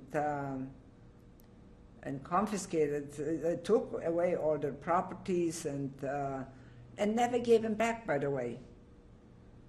Very few that got back. Before you conclude the story of what happened when you went to your mother, I just want to go back a little bit. I have a few questions about your living under with false identity. Did you have to go to church? Every Sunday. It was, you had to live as a Christian. So you had to go to church, you had to go to, I never went to, how do you call this, in the church when people, I forgot. Confession. Confession, yeah. I never went to confession. The one I couldn't master, that one. But I went to church, and every holiday, I had holy books at home. I had a cross in my room. I even told Stephanie when she was going to Spain, I said, Stephanie, if you will, I bet you that when you go into your bedroom, there will be a cross with probably Jesus on it in your room, so you should not be surprised. Sure enough, that happened, because, you know, Catholics, when they are believing, they are very religious. They believe, and they hang crosses in the bedroom. So I hung a cross in my bedroom because that was expected of me. And I knew all the prayers, and you know, every holiday I knew, and I observed every holiday. And I was also, you know, there were other Polish people working in Germany also where I was, you know, so I had to be very careful with this part. So it was a constant. You know, you could never relax, not for 5 minutes, because if it wasn't from in the house, it was outside of the house, or it was a German, or it was a Pole, or it was this, or it was that. You're suspicious 24 hours a day, and that's how you stay alive. What would have been the greatest risk to you out on the street? The street in Germany, I had no problem. In Warsaw? In Warsaw? Oh, in Warsaw. You know what? I hardly ever went on the street. The less I went out, the safer I was, because I stayed in the house, I cleaned, I attended to whatever I needed to attend, and the less people you come in contact with, the better off you are. So, you know, you learn this as you go along. What kind of contact, if any, were you able to have with your mother in Warsaw? We used to send each other little messages, or we used to sometimes meet when she was, you know, but not often. Not often. We would meet. I mean, I knew exactly where she was. She knew where I was. we knew what we were doing, but not often. Were there other young girls like yourself who you knew were living under false papers? You know what? No, not that I would, no. Confined in, no.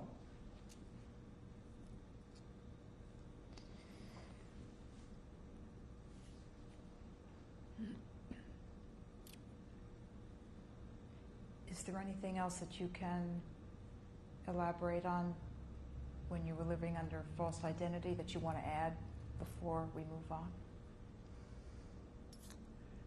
Well, I tell you, false identity was a little bit of a solution, because at least we, if then you were caught, if when you were in ghetto, let's say you were a target, hundreds to hundred, you were 100% target. When you were living under assumed name, you were maybe 2-3% target. If a bomb hit you because the Americans were bombarding Dresden, then it was okay because everybody else was hit. But you see, you were not such a target. There you were a target, here you were no target. What happened after you picked up and left your home this home in Warsaw? So after I picked up and left the home in Warsaw, the only connection I had was my mother. So I went and I sat and I sat and I waited until she came out of the house, because she used to go out with the children. Because this family had 4 children. And she used to go out with them. So I told her that I would wait for her. She should, when she gets done, she should come and talk to me. So I don't know, you go to a park or you feed the pigeons or whatever you do in the meantime. I met with my mother and I said, this and this happened. I'm here, I can't go back. And what shall I do?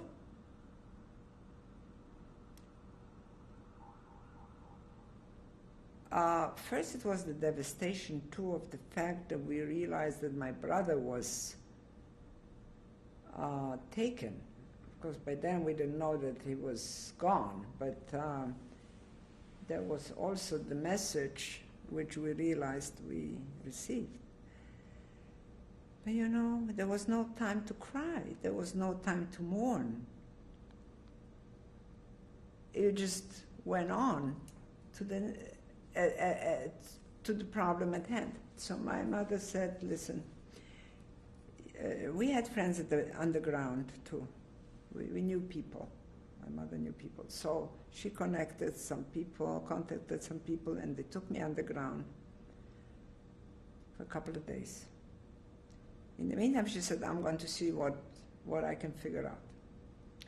That very night, my mother put the children to bed, and Mrs. Fink, who was her boss, the lady of the house, said, Frau Lola, you look very traurig, which means you look very sad.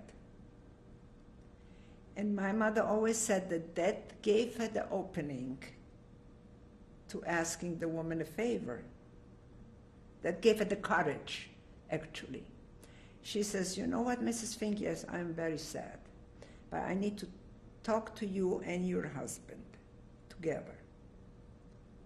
So she called the doctor, she sat them both down, and she said, listen to me. My name is not Karolina Imielska. My name is Lola Indich. I am Jewish. I have a daughter who is here in Warsaw in danger, and you need to either help me and help me save my daughter's life, or you can give us both over to the Gestapo. The man said, Frau Lola, where is your daughter? I'm going to help her.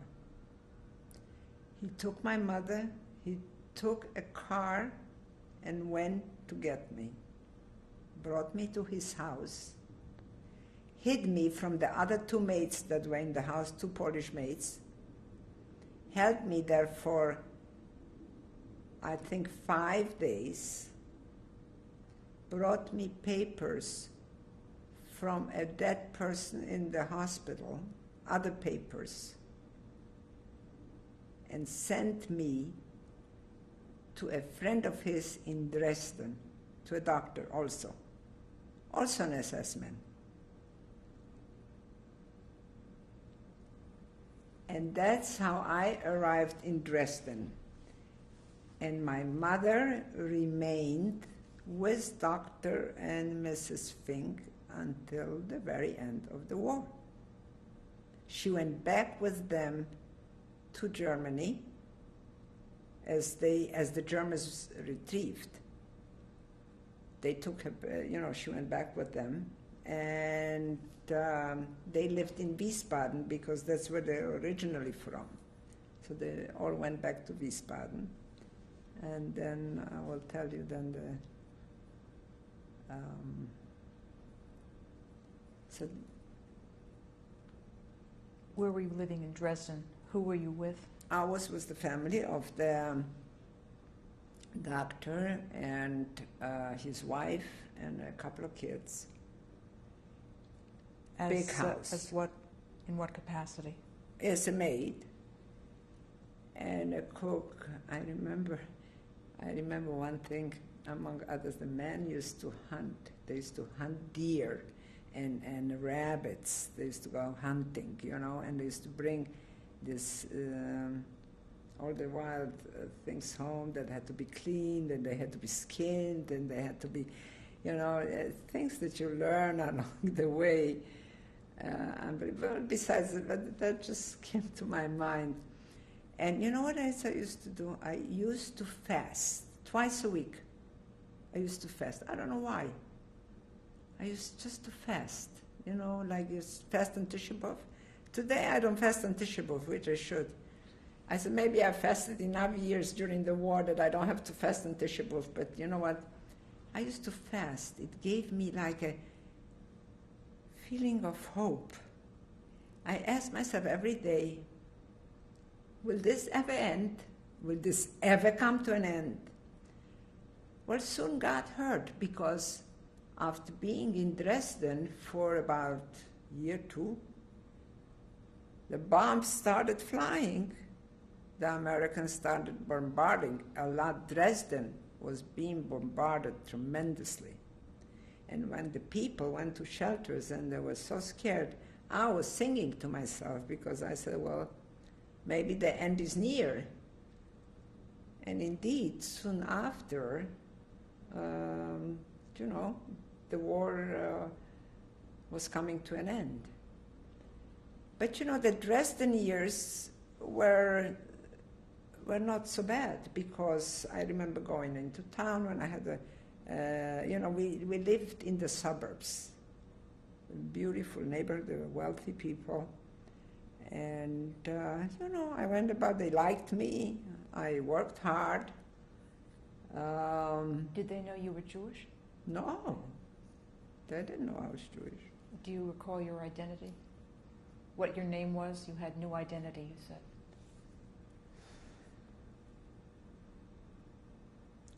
Some things just, you know what, Nancy, I've blocked out a lot of things, and maybe that's one of the things that I've blocked out with and just can't retrieve. This is, my mother would have remembered, but she's gone, so I can't ask her. And Bertha didn't state it, so I don't know. Anyway, the life in was pretty normal. I used to go to church, I used to work, I used to go sometimes to Dresden. Dresden was a beautiful city. There was a lot to see and a lot, to do. So I was okay there. I felt safe. There's no neighbors. There was no. I felt safe there until the war was getting to an end, and then the Germans were losing the war. At that time, I knew that my mother was already in Wiesbaden with the Fink family. So I was very anxious to get to her. So when there was such chaos and the armies were moving and nobody was watching anybody, everybody was on their own already, I decided I left. Just like I walked out in Warsaw, that's how I walked out here and went to the train station, because the trains were going in all directions. So I got on the train to go to Wiesbaden. And I remember sitting on the train for a long time, like 2 days maybe, and the trains were moving.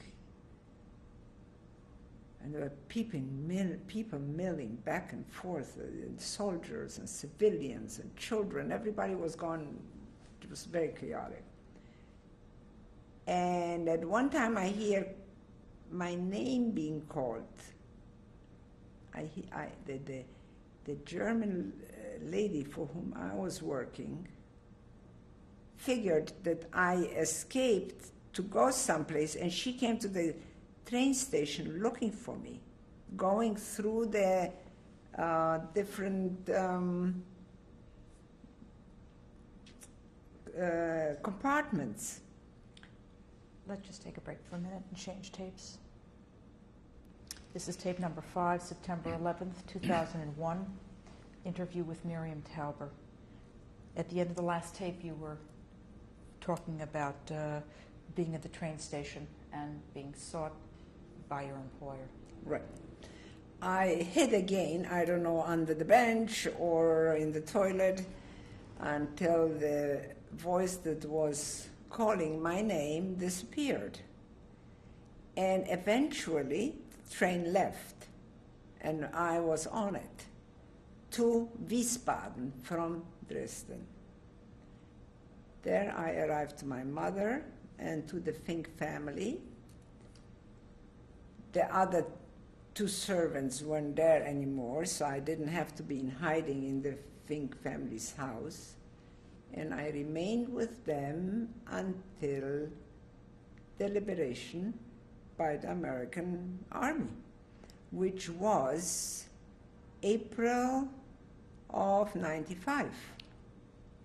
The year? Of 45, excuse me. Right. Of April of 1945.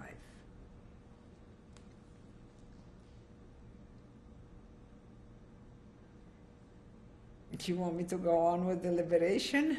Or, it's like it takes time for grief to come to a realization. That's how much time it takes for, like, a liberation to come to a realization. We could not believe that we were free people, that we were actually liberated, that we've come to the other end of the tunnel, that we did survive, that we saw the daylight. It was just hard to realize that. How did you learn that you were free?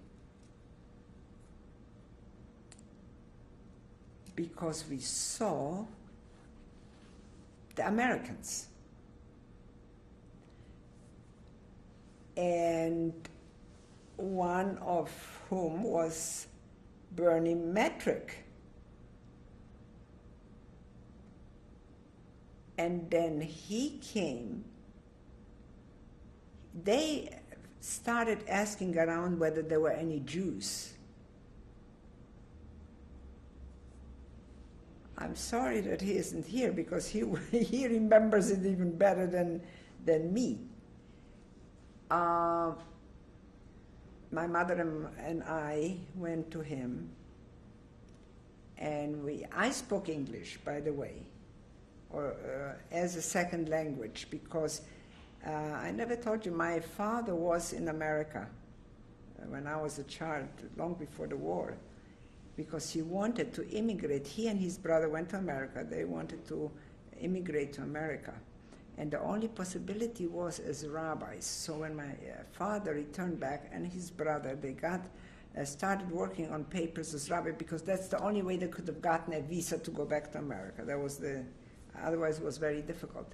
My uncle, Mendel, got the visa, took his whole family, they were living in Hungary, and immigrated to America. And our papers were stuck in Warsaw in the consulates and never came through. That's why we would have the war started maybe 6 months later, maybe we would have all made it. But so while my father was in America and I was still a child, he wrote to my mother that the children should learn how to speak English because we are going to America. So that's how I learned how to speak English. By the time we were liberated, I could communicate with the Americans in English. I mean, it wasn't what it is today, but it was a language of communication. And then some of them spoke Yiddish, like Bernie came from Brooklyn. And I knew about my uncle because this uncle who went to America, my father's brother, lived in Brooklyn. So I said, oh, Bernie, I have an uncle who lives in Brooklyn too.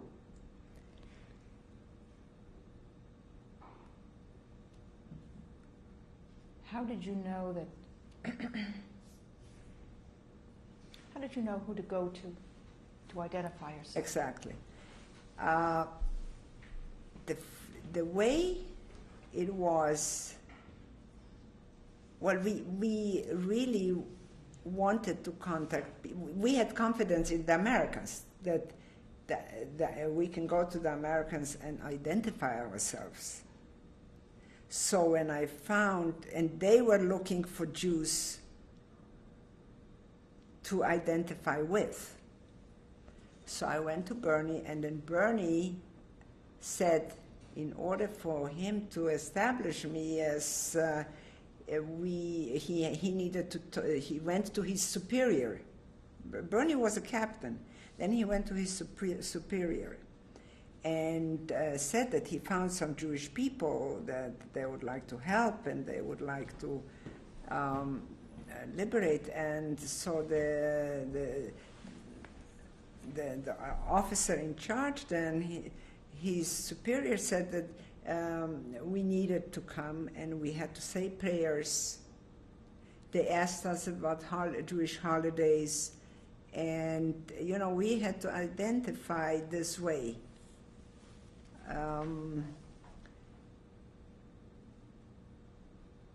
And then we realized we were free people, which was in itself tremendous. And we felt liberated versus many other people who were liberated and were not liberated because they still kept on, like the people in the concentration camps and so forth, they kept on living in the camps because they had, I must tell you of an incident. We were active by Wiesenthal. We've donated to them, and I know Rabbi Hay very well. And when they came to Miami, they make tapes, and they invited me for a private showing of a tape named Long Way Home. And I'm sitting there in the theater and looking at this, which exactly explains what happened to the people after the liberation. Most of the people who were liberated in camps remained there. The Germans were more liberated than the Jews in Germany and in Poland, because the Germans went home to their country. The Jews had nowhere to go. They had no homes, they had no belongings, they were sick, they were miserable, and there was no help. There was nobody at hand really to do something about it. And they've stayed there for a long time until they were repatriated and gone here and gone there. And then there was also one segment that showed some of the people who came to America, who had relatives and so forth like me. And guess what? On this very tape, there is my best friend and her mother who came with me on that boat to America. So it could have been me looking at myself, because it was from that boat that the picture was taken. I screamed. People were looking at me. It was, in Miami in a theater. I just could not believe sitting there after 55 years looking at my friend Rita and her mother showing off her number, because it was the first experience that the people had receiving the refugees or filming the refugees, because it was the first boat that I came to America on, and she did too. So she was showing off she was in concentration camp, so she had the numbers, and her mother also, and they were being interviewed. So coming to that, after we were liberated by the Americans and by Metric, we remained very comfortably in Wiesbaden. Then we moved out of Dr. Fink. We got ourselves a room, and we started. And there were many. We became a group because there were more people. And my mother then was sick and was sent to she had to be operated on gallstones. And afterwards was sent to like a rehab home. It was called Taunusheim. So there were many other survivors also. So we formed a big group of people. And became very, very friendly. And eventually, all of the people came to America, and of course we kept close contact with them until I then moved to Curacao. Then I lost contact with quite a few of those people. When did you come to grips with the much larger picture of what happened to the Jews of Europe? Right after the liberation, because there we started to communicate. Everybody tried to find theirs. Like for a very, very long time, we did not believe that my father was that. We didn't know that my father died. I didn't know that my father, I have not met anybody who saw him actually die until I was in America. After a few years, after being in America, I found out that my father, how he died and when he died. That my father was that I knew. The rest of the family, it was rather quick that people, we didn't have CNN, but people just knew people, and it was rather quick. And soon they started with organizations that listed names and tried to help, and the Red Cross and all of that. And people try finding each other, and many people did. Many people did find relatives, and so my mother found her brother. One brother was alive. And he was in Italy. He survived in Italy and married a woman in the meantime, an Italian woman she was a widow, was a Yugoslav woman. And she was, when he married her, she was divorced, or her husband was killed, and she had one child, and she was pregnant with the other child. when we sent him a message that we were alive and we were in Wiesbaden, and my mother asked him to come and visit, and he said he couldn't come because his wife was expecting a baby. Well, my mother, to the day she died, could not forgive him for that, because he was the only member of our immediate family that survived the war. From, brothers, sisters or so. And she could not forgive him for the fact that he did not come to visit her, that his priority was to stay by his wife who was expecting a baby. Well, eventually they also came to America, and they reconciled a little bit, but she has never forgiven him for that. So it was a time of, yes, finding each other and comparing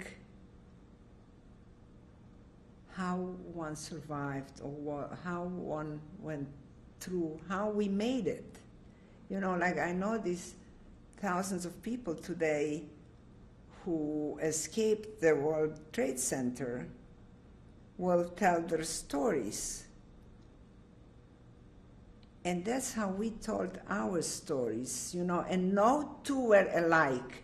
And one who went through concentration camp could not imagine how a person like me could have survived, and I could not have imagined how a person in concentration camp could have survived. And I'm sure you have enough experience to know that not two stories are alike. Each and every one survivor survived in a different way.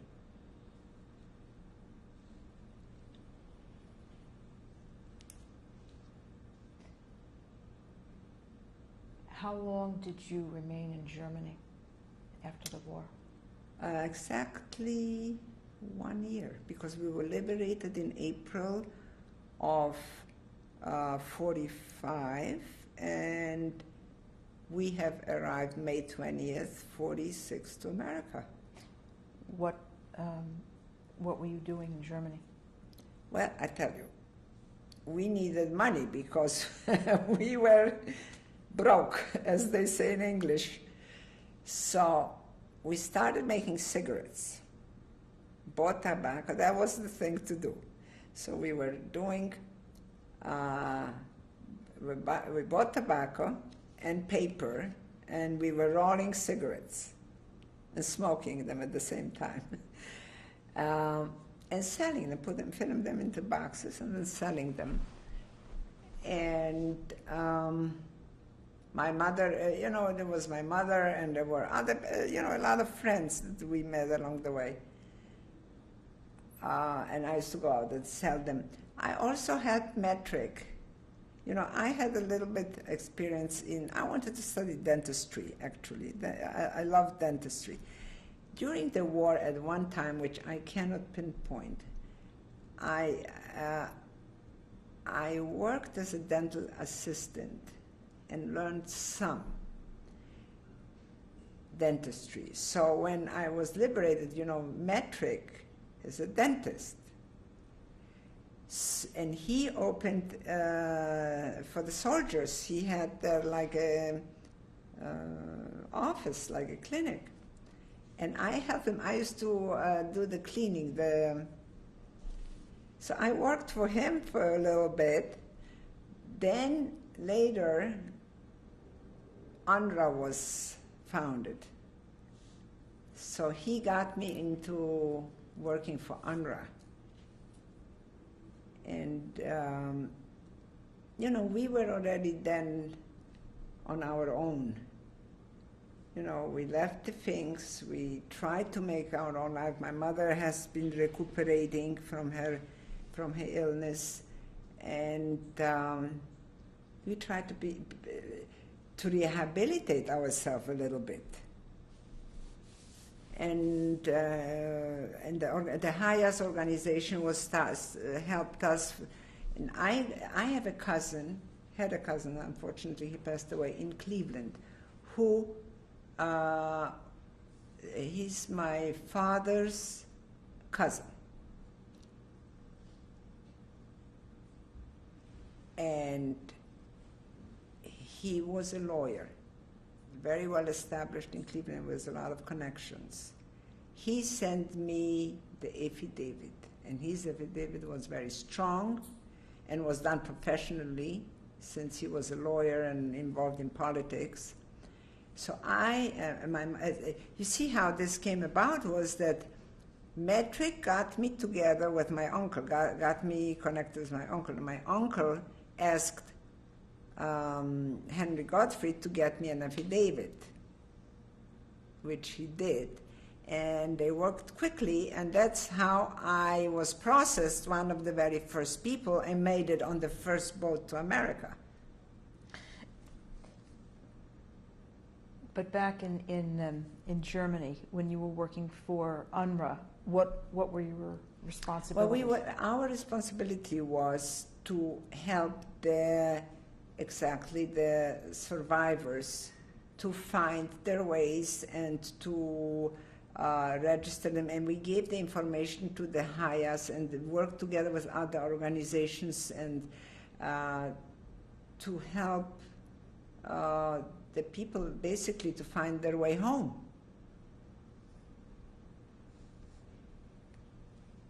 That was UNRWA's job.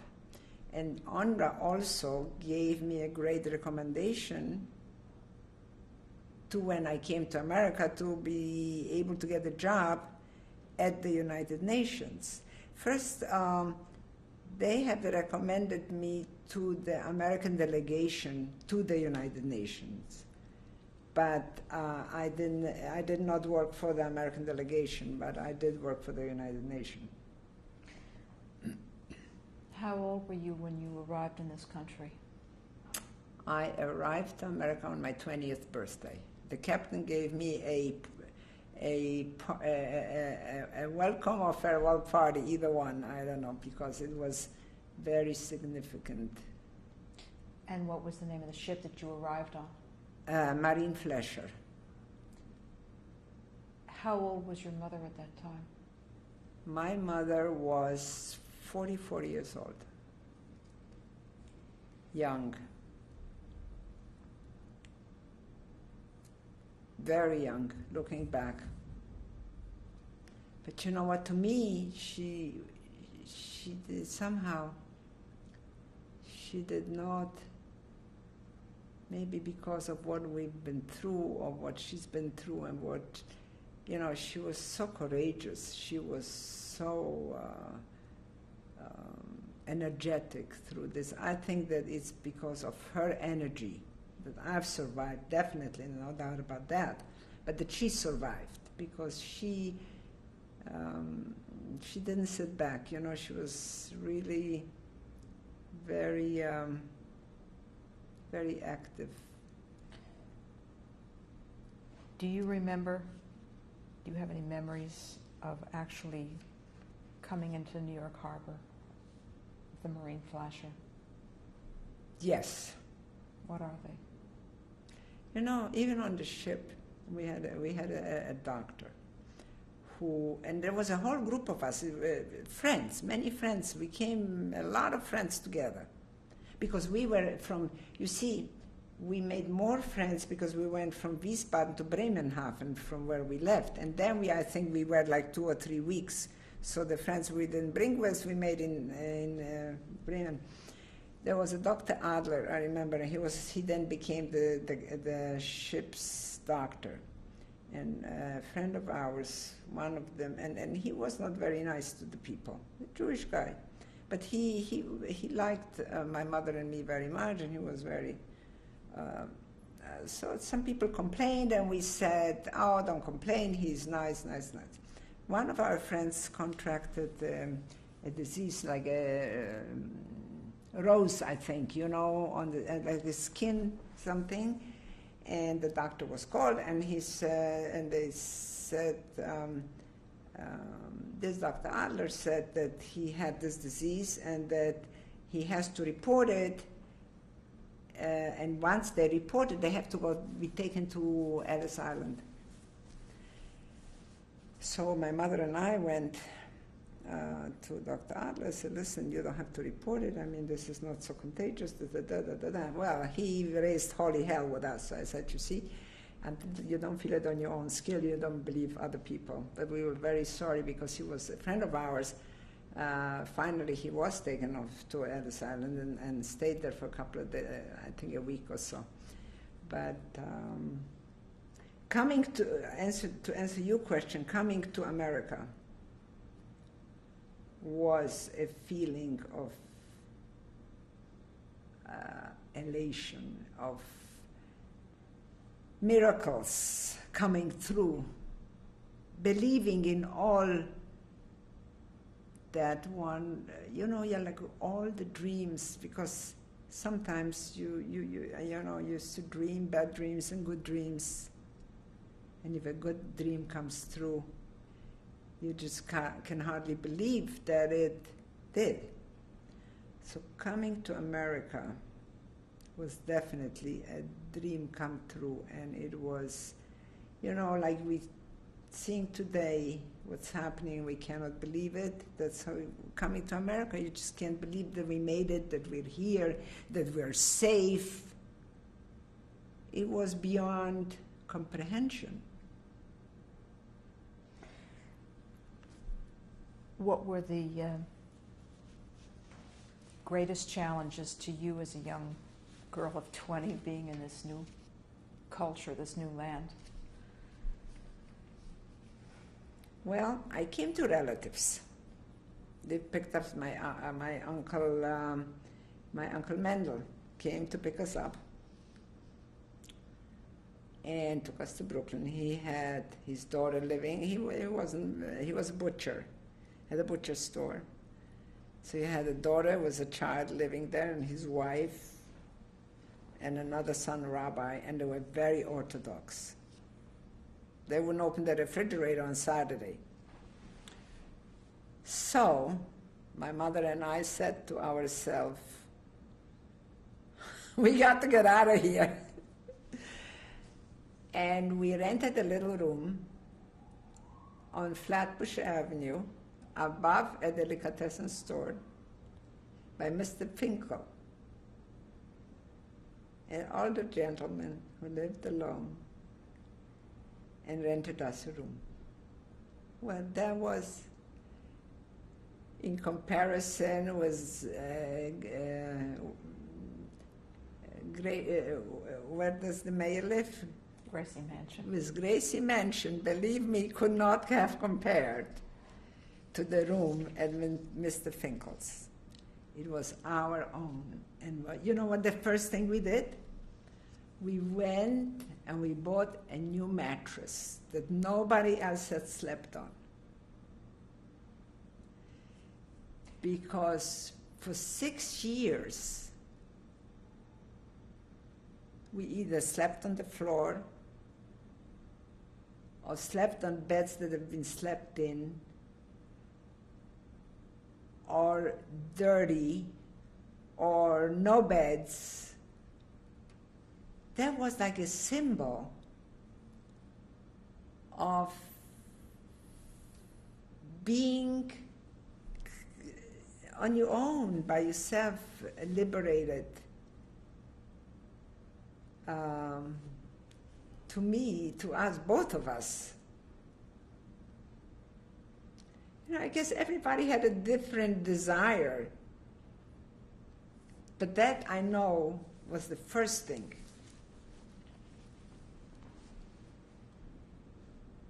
What you're describing is getting back your individuality. Right. Right. Being ourselves, being, you see, this was you had to reestablish yourself, who you were. You had to restore all that has been stripped from you.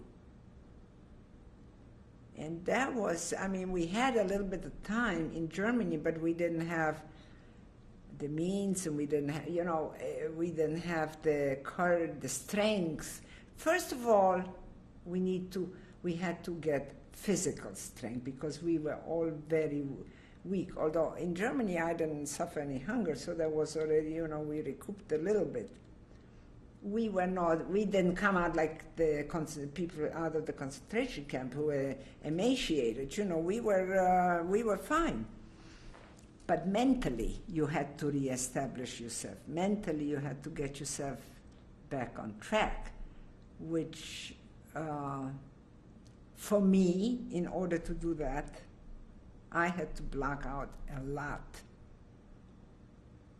of what I went through.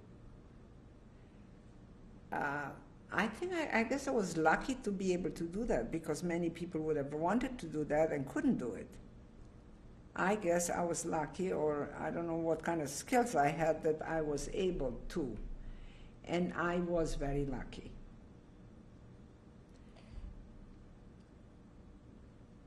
Were you able to regain any happy aspects of living?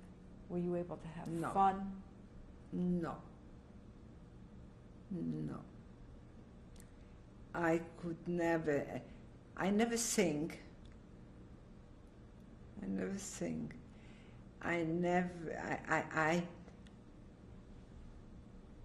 that time, it was very difficult because later years, as years went on, Herman had a lot to do with, restating my life. If I wouldn't have met Herman, I don't know if I would be the person today that I am. Let's just pause for a minute and change tapes. This is tape number 6, interview with Miriam Tauber, September 11th, 2001. Can you focus briefly on the period in New York, working at the United Nations from 1946 to 47? Yes, it was basically I felt restored to civilization working for the United Nations because the job that I had was at the Delegates Lounge as a liaison between the delegates and their delegations, which were outside of the United Nations building. And it started restoring a little bit of my dignity, that I was a human being, that I was a person, that I was able to do things. That was part of it. Another part was also, I started meeting American people, learning their mentality. It was a big adjustment. We also met a lot of the family. I had some more family living here, and people asked a lot of questions. I wanted to know what the Holocaust was all about, what did we go through, how did we make it, and some were sensitive and some were very insensitive. I had relatives who asked me, what did you bring from home? You were well off at home, you had, you lived well, you had possessions, you didn't bring any jewelry with you, and didn't bring any Oriental rugs that we knew you had, you didn't bring this, you didn't bring that. And then one sits there and analyzes what the people had absolutely no concept of what was going on. And the only thing that many of them who asked the questions were suffered by not having maybe enough butter or being short of some other luxury that they enjoyed having. So early on, I realized that the people have no concept of what we have gone through. And I forgave them because after hearing stories from other survivors, and we had no concept of, one didn't have a concept of what the other one went through. So how could we have expected people who were so remotely removed from it, how could they have understood what we went through or have a concept of it? At the end, as it came to, life goes on and people ask you out, you ask me, did I go out, did I have fun? Yeah, we had, most of the time we were with relatives and people of our own, because we could understand each other. We had, as I told you, many of our friends came here, so we tried to communicate with each other, help each other, exchange information. And at that time, I made a promise to myself. I said, I'll never get married. Because why would I want to get married and bring children into this world and have them suffer or go through any of the atrocities? I mean, if it happened to me, it could happen to them. And I was very firm about my decision. But until Herman came along and nature takes its course. So, there are things that happen, and you make yourself certain decisions. They can be changed. Nothing is written in stone. But just to answer your question, this is how I dealt with that year. It was mostly among our own people who understood me, because it was a waste of energy to try to communicate with anybody else. The job was very satisfying that I had the United Nations, because at that time, even Israel, while I was working, Israel was declared the state, and I was witness to that. So, this was exciting.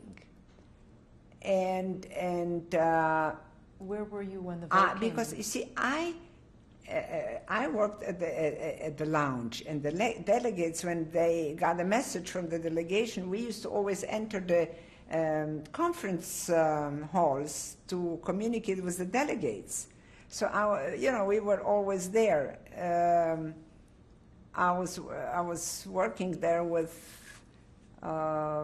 very close to all of that. So when Israel was, the vote on Israel was being taken, I was there.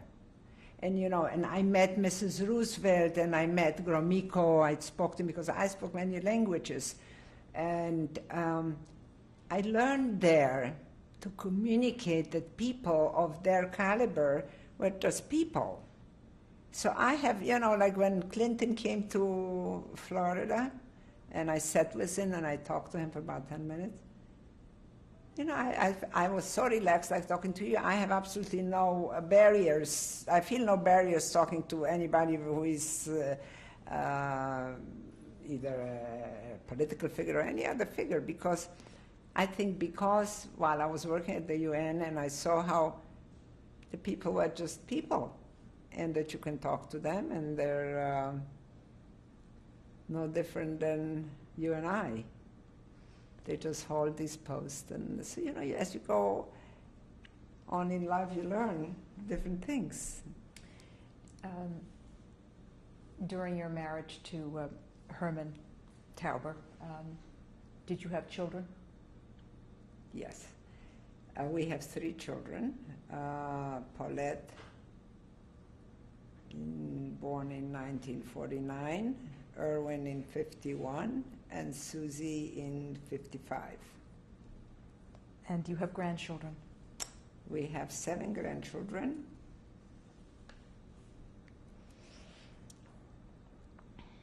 You want me to name them? Yes. Okay. Rina, Michael, that's Paulette, 2 children. Stephanie and Eric, that's Susie's 2 children. And Alexander, Shayna, and Max, Erwin's 3 children. I just want to say here, why did I marry Herman? Why I even considered to marry Herman? First of all, he had also, even though he came to Curacao as a 13-year-old boy from Poland to his brother who's been there and left the parents behind. He left a parents and a brother and a sister who unfortunately all also perished in the Holocaust. And Herman is a very sensitive person, and by him having lost the family, could vaguely understand what I went through, and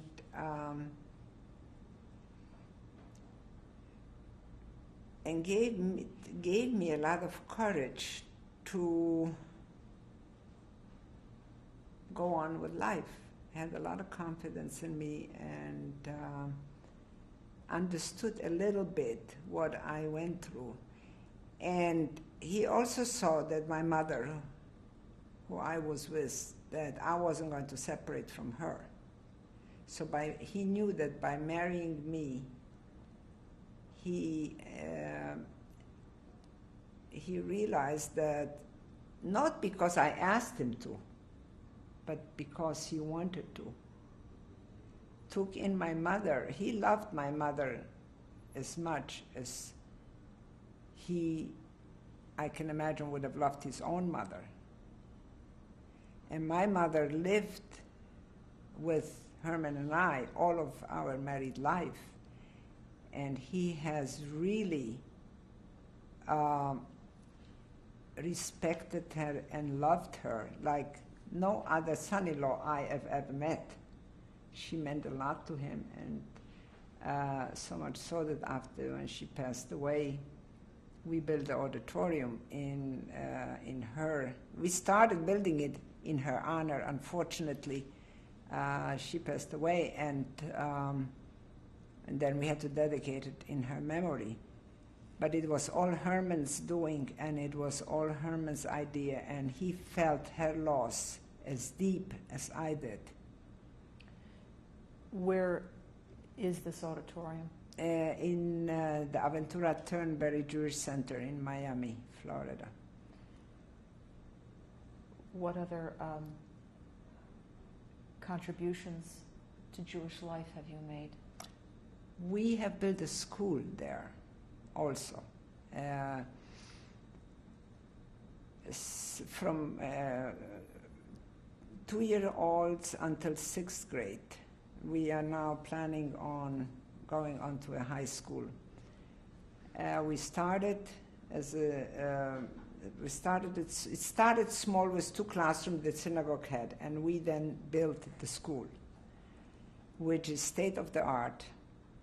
We now have enrollment of 400 children and 72 teachers, and it rates one of the finest schools, preschools and schools in Miami.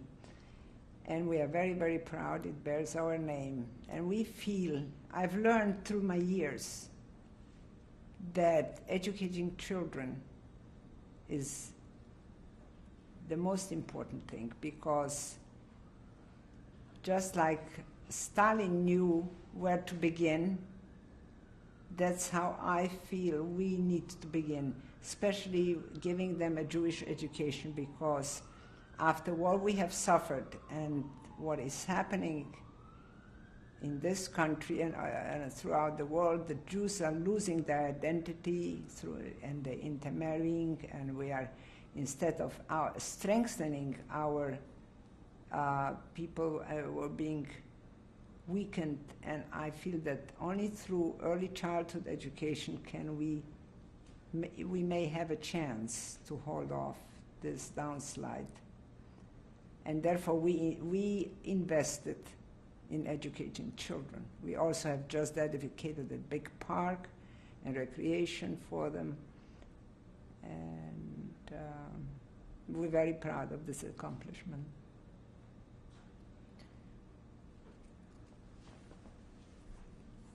Can you describe your feelings for the State of Israel? Well, we have a very strong feeling for the State of Israel. I feel that without the State of Israel, if there would have been a State of Israel, I don't think a Holocaust would have ever happened. And I think that Jews throughout the world have absolutely no value without a State of Israel. As a result, I think that every Jew's obligation is to support Israel and to do everything in its power to maintain the State of Israel. Because without it, there is no way back. There's only a way forward. And only through our strength can they get going forward. Of course, the State of Israel is very strong and powerful, and the people are to be admired, but they do need our support financially and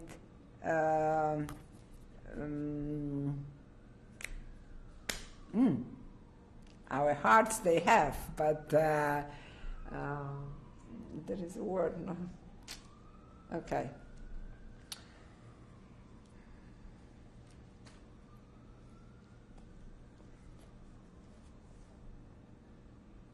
Do you feel, have you felt at times guilty that you survived and others in your family did not, or the many others who did not? I've asked this question many, many, many times over. Why me?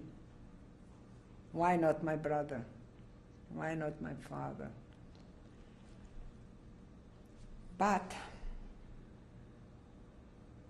I guess we'll never know the answer to that one. So, yes, there are definitely, I think less now, but after survival, when you know, children younger than me died, smarter than me died, you know, more important people than I have died. And I guess I'm grateful to God that He saved my life. And therefore, I have never, you know, I've promised myself, I don't do any trivia. You know, whatever I do in life is with a purpose and with a meaning. And I hate wasting time. I hate doing meaningless things. I feel that, I don't know, I feel that I owe something to the fact that I'm here. I try to do the best by my children.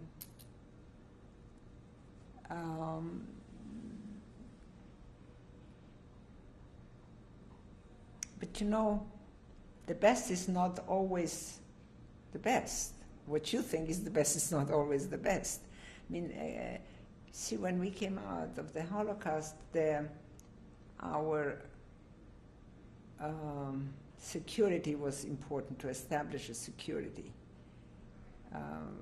Although Herman was very well off when I married him, but I always felt that security was important, and building security for the children, for their education, and for their lives, for the future, to be able to offer them. We worked very hard, and we spent many hours, and we maybe took this as a priority rather than maybe understanding what the children needed, or maybe time-wise, or all of that. So, you know, looking back, one has mixed feeling about all of that, and of course there's no way to turn back the clock, but whatever we did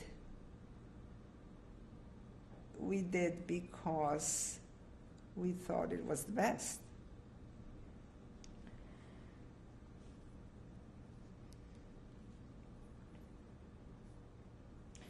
I guess we were very overwhelmed even by having a family, which, you know, that God gave us a chance to continue.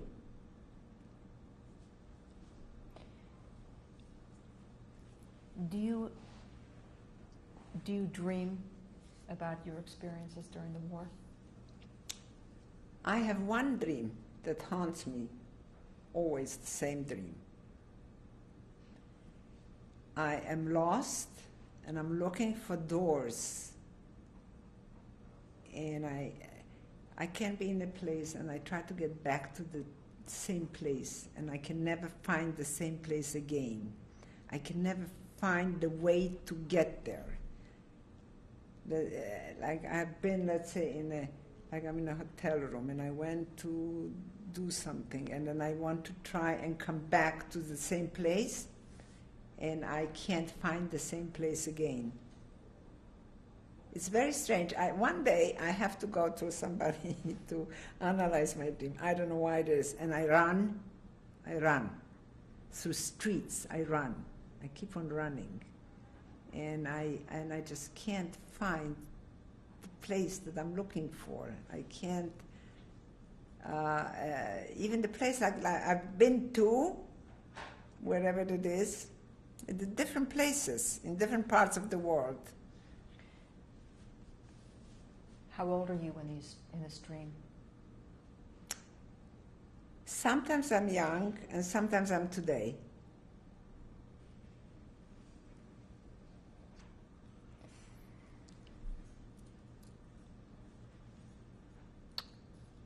Why did you want to tell your story? I wanted to tell this story. There were times when I was thinking of telling the story, but somehow my mother was asked often to tell the story. She remembered, of course, every detail and everything. And throughout the years, we spoke, my children know, but we've never discussed, it was never like a discussion at a table. Some other families I know have discussed Holocaust over and over again with their families, the children, this and that. In our home, we've discussed it, we've talked about it, we know it, many of friends in Curacao also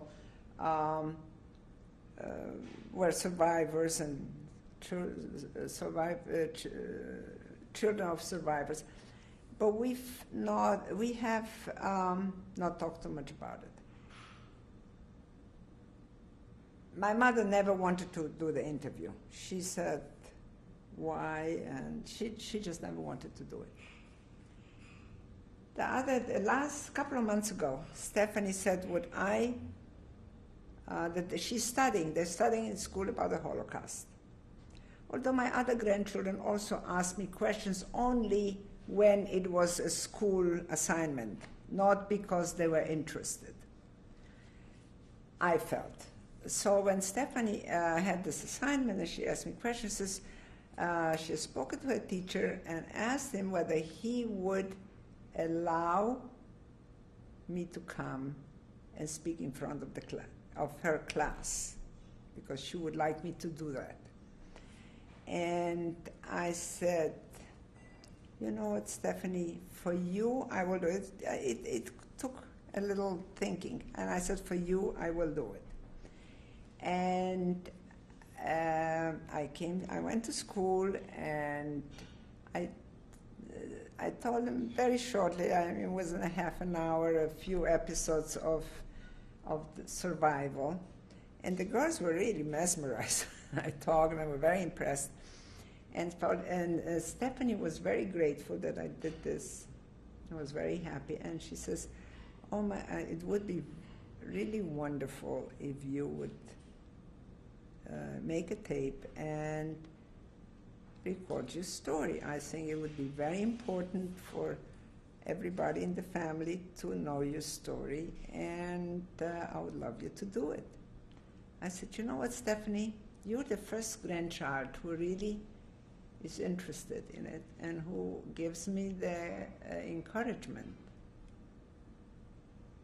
So I'm going to think about it.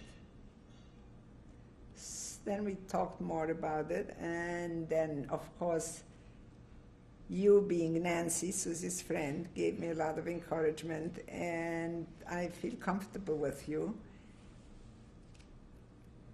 And I'm very grateful to you that you helped me to do it. And I think it's going to be important. And now since I did it, I feel very good about it. Before we end the interview, thank you. But before we conclude the interview,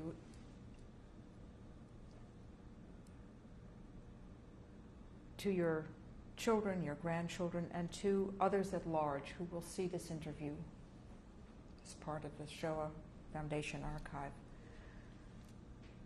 what would you like them to think about? What would you like them to remember about you? About me? Yes. That I'm happy to be alive and that I treasure every minute of it, and that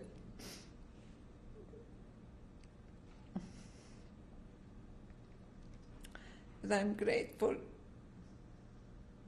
for having met Herman and for having my children and grandchildren to have given me so much joy, who made my life really worth living.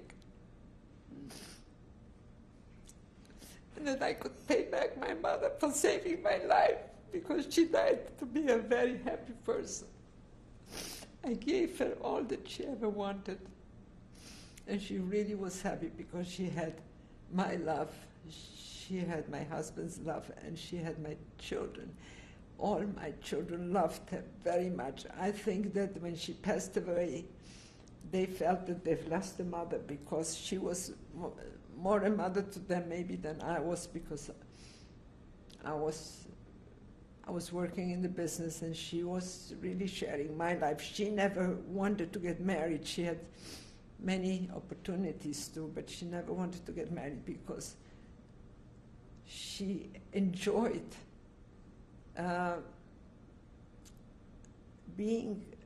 seeing me, and she enjoyed my children and my husband, and she was perfectly content. She didn't want anybody to interfere with this this life of hers, because it really was a beautiful life. You know, we restored our life to a point that it became whole again, which I don't think many people have accomplished. So I'm very, very grateful, and I live every day thanking God.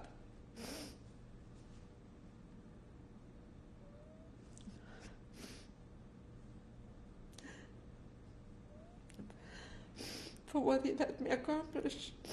Yeah. I have respect from so many people in our community, and for my children and for my grandchildren. And I've reached the top. I am perfectly content. I couldn't ask ever for anything more. So this is what I want everybody to know. And that I love everybody with all my heart. I want the best for them to continue in happiness and to find this fulfillment that I have found in life. And the rewards.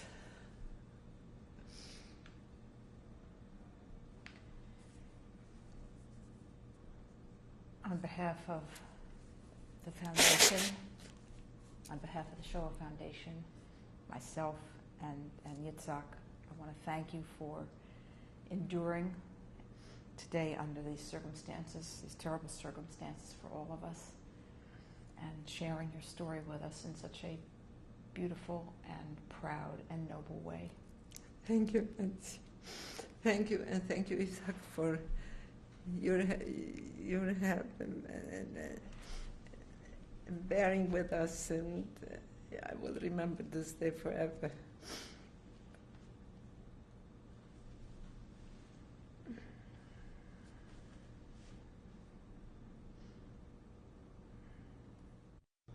This is tape number 7, September 11th, 2001, interview with Miriam Tauber.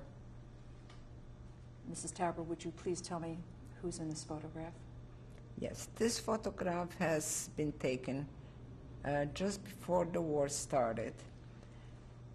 In the back row from left to right, this is my father, Isser Indich. Next to him is my mother, Lola Indich. Next to my mother is Aunt Frida, my mother's sister, Her last name? Weissman, and Ziggy Weissman, their brother. In the bottom row, it's my brother, Eju Indich, my grandmother, whom we call Babcha,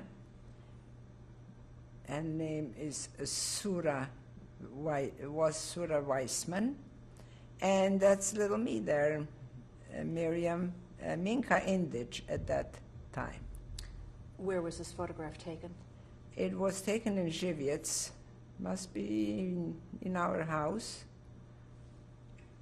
I presume.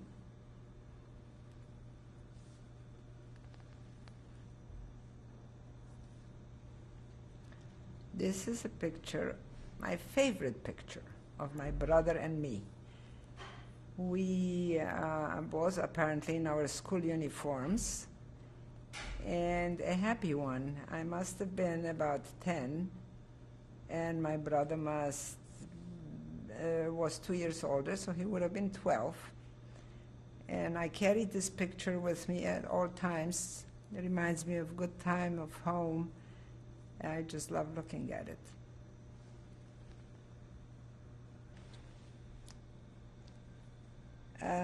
This is a picture of me while during the war, and it is bent because my mother wore it in her shoe, and we retrieved it after the war. So one of the rare pictures that we do have from the wartime of me.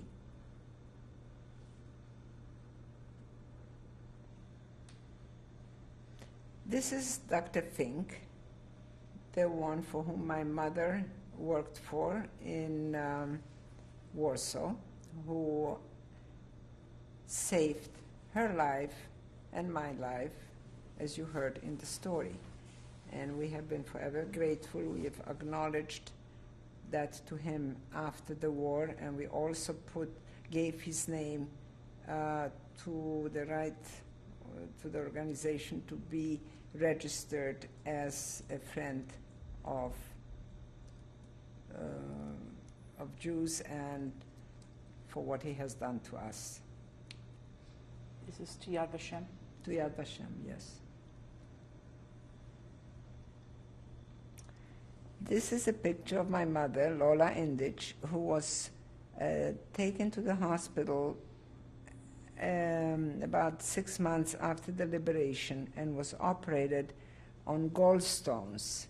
She was then transferred into a rehab facility where she recovered and fully recovered from the operation.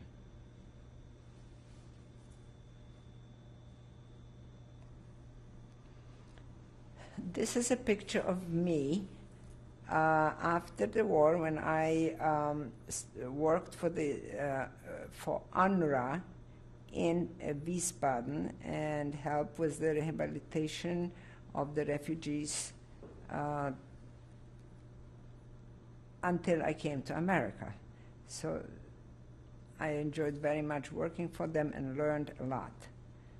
And they have referred me then to my job at the United Nations in Lake Success.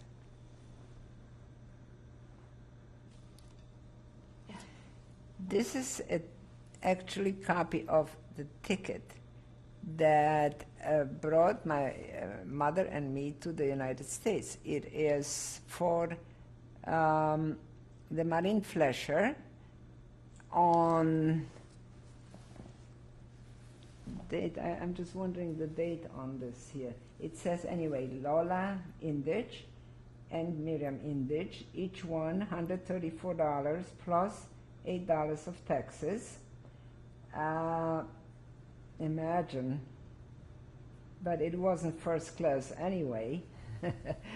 We felt sick all the way up to New York, but it was worth the ride. I think it's a great piece of paper and worth saving.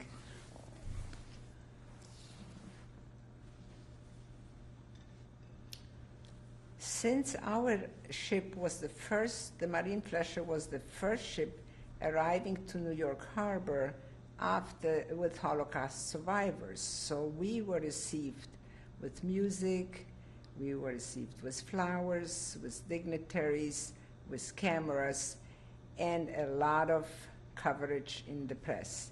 I saved two pieces, which I'll show.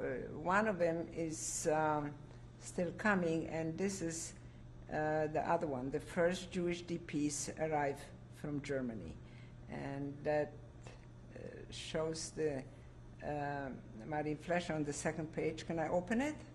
We'll do that. Okay. This is the Marine Flesher. I think we were sailing for about 2 weeks, and of course overloaded, but we made it, and we had a beautiful receiving in New York City. I have good memories about arriving to New York. What was important about the date? It was my 20th birthday, so it was a celebration in itself. I think it was very significant, the date and the place.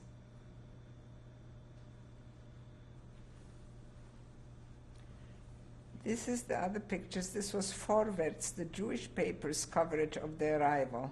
Nancy asked me if I am there. I said, yes, I'm there, but I don't know where. There were too many of us and too anxious, standing on deck, trying to get a glimpse of the city and of the relatives who were awaiting us, and it was a very, very exciting moment in our lives.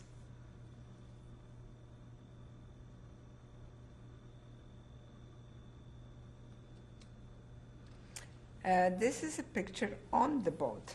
During the voyage, I am the second from the right, and my mother is the second from the left. As you see, we're all smiling, so we're sailing with hope and expectations.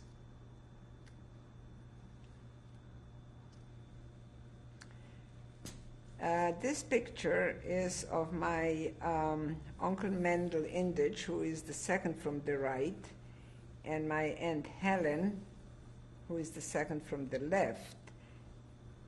Uncle Mendel is a brother of my father's, to whom we came to America. They have received us, housed us, and helped us to get us established. Here are his 3 children. He had more, but here are 3. This is Avrum, is on the right.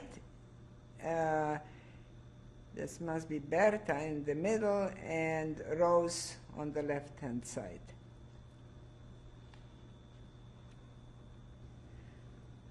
This is me on the right, when soon after we arrived to America. In the middle is our Aunt Sally,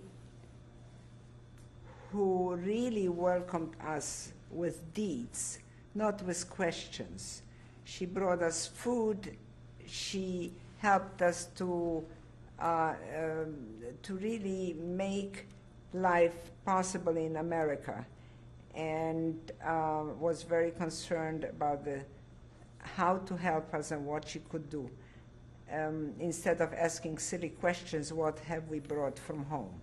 On the right is my mother, Lola Indich. We met with her very often, and we loved her to the day that she passed away. And she passed away at a ripe age, but she was just a wonderful, wonderful aunt to us.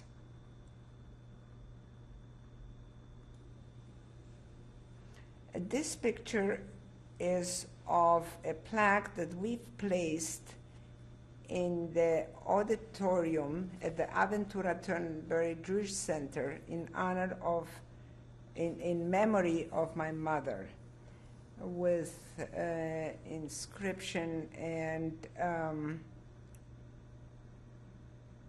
I think that she would be very proud if she had lived to see the place.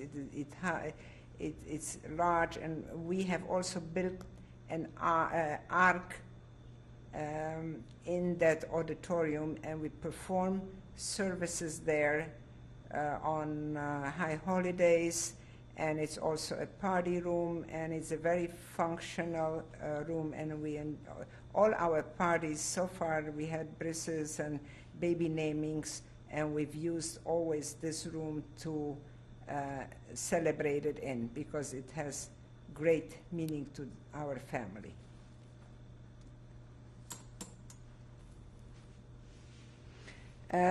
This is a ribbon cutting ceremony for the school opening. The school was built about a year after ex-Prime Minister Shamir broke grounds for the school, and we were very proud to see this day, and there are my grandchildren.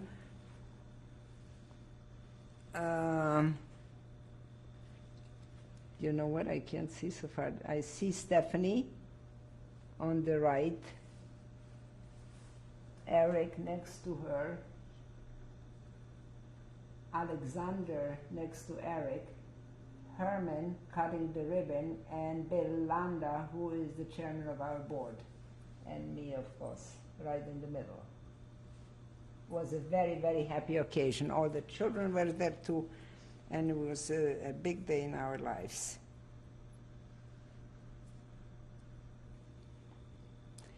This is a family picture taken on my granddaughter Stephanie's bat mitzvah in 1998. Okay. That's me sitting there in the middle. On my left is my beloved husband of 54 years, Herman Tauber, bis 120. Next to him is Erwin's son, Alexander Tauber, Laura Tauber. Next to Laura is Erwin Tauber, our son.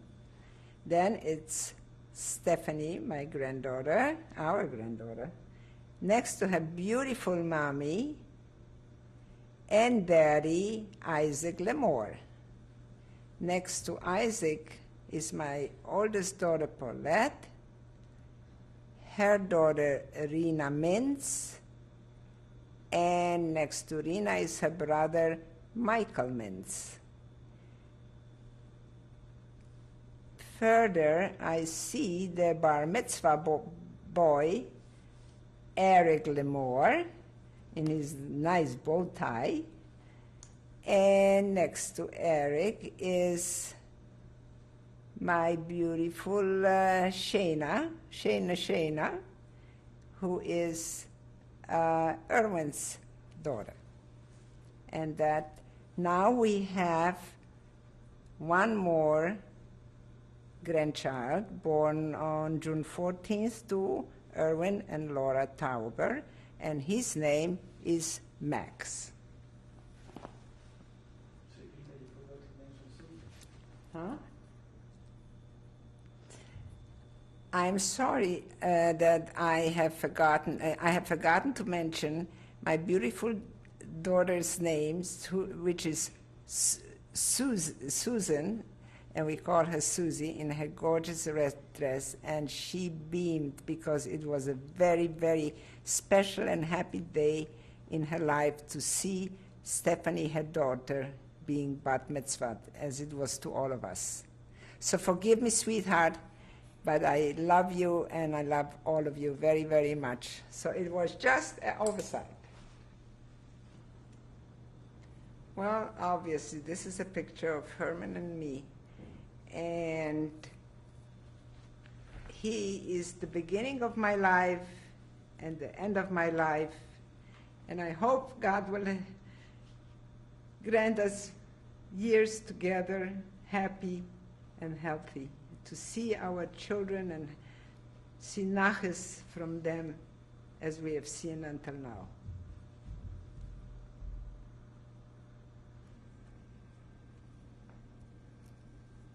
Mrs. Tauber, would you be so kind as to introduce these members of your family? Stephanie, my granddaughter, Susie, my daughter, and I do know your name. Saki, my son-in-law, and Eric, the bar mitzvah boy. All the Moore family. Stephanie, would you like to say something about your grandmother? Sure. First of all, I love my grandmother very much, and she's very cool. And I had never heard any of her stories, and still to today, I don't know most of them. Hopefully, after I watch this video, I will find out more.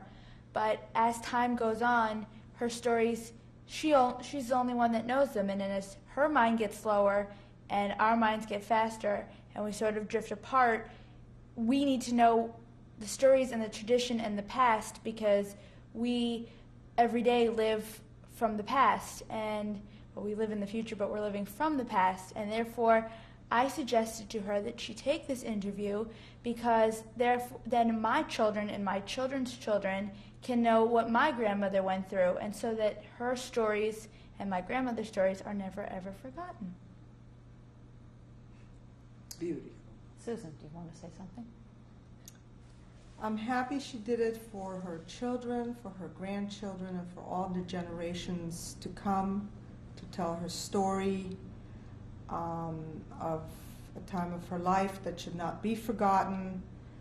There's stories that I've never heard because she's never made it. She closed the door when she left Europe. So I am grateful that she was able to take a peek back into her life. What I know of her life and her suffering, we know through my grandmother, who unfortunately never did make a tape, and many of the stories have gone with her.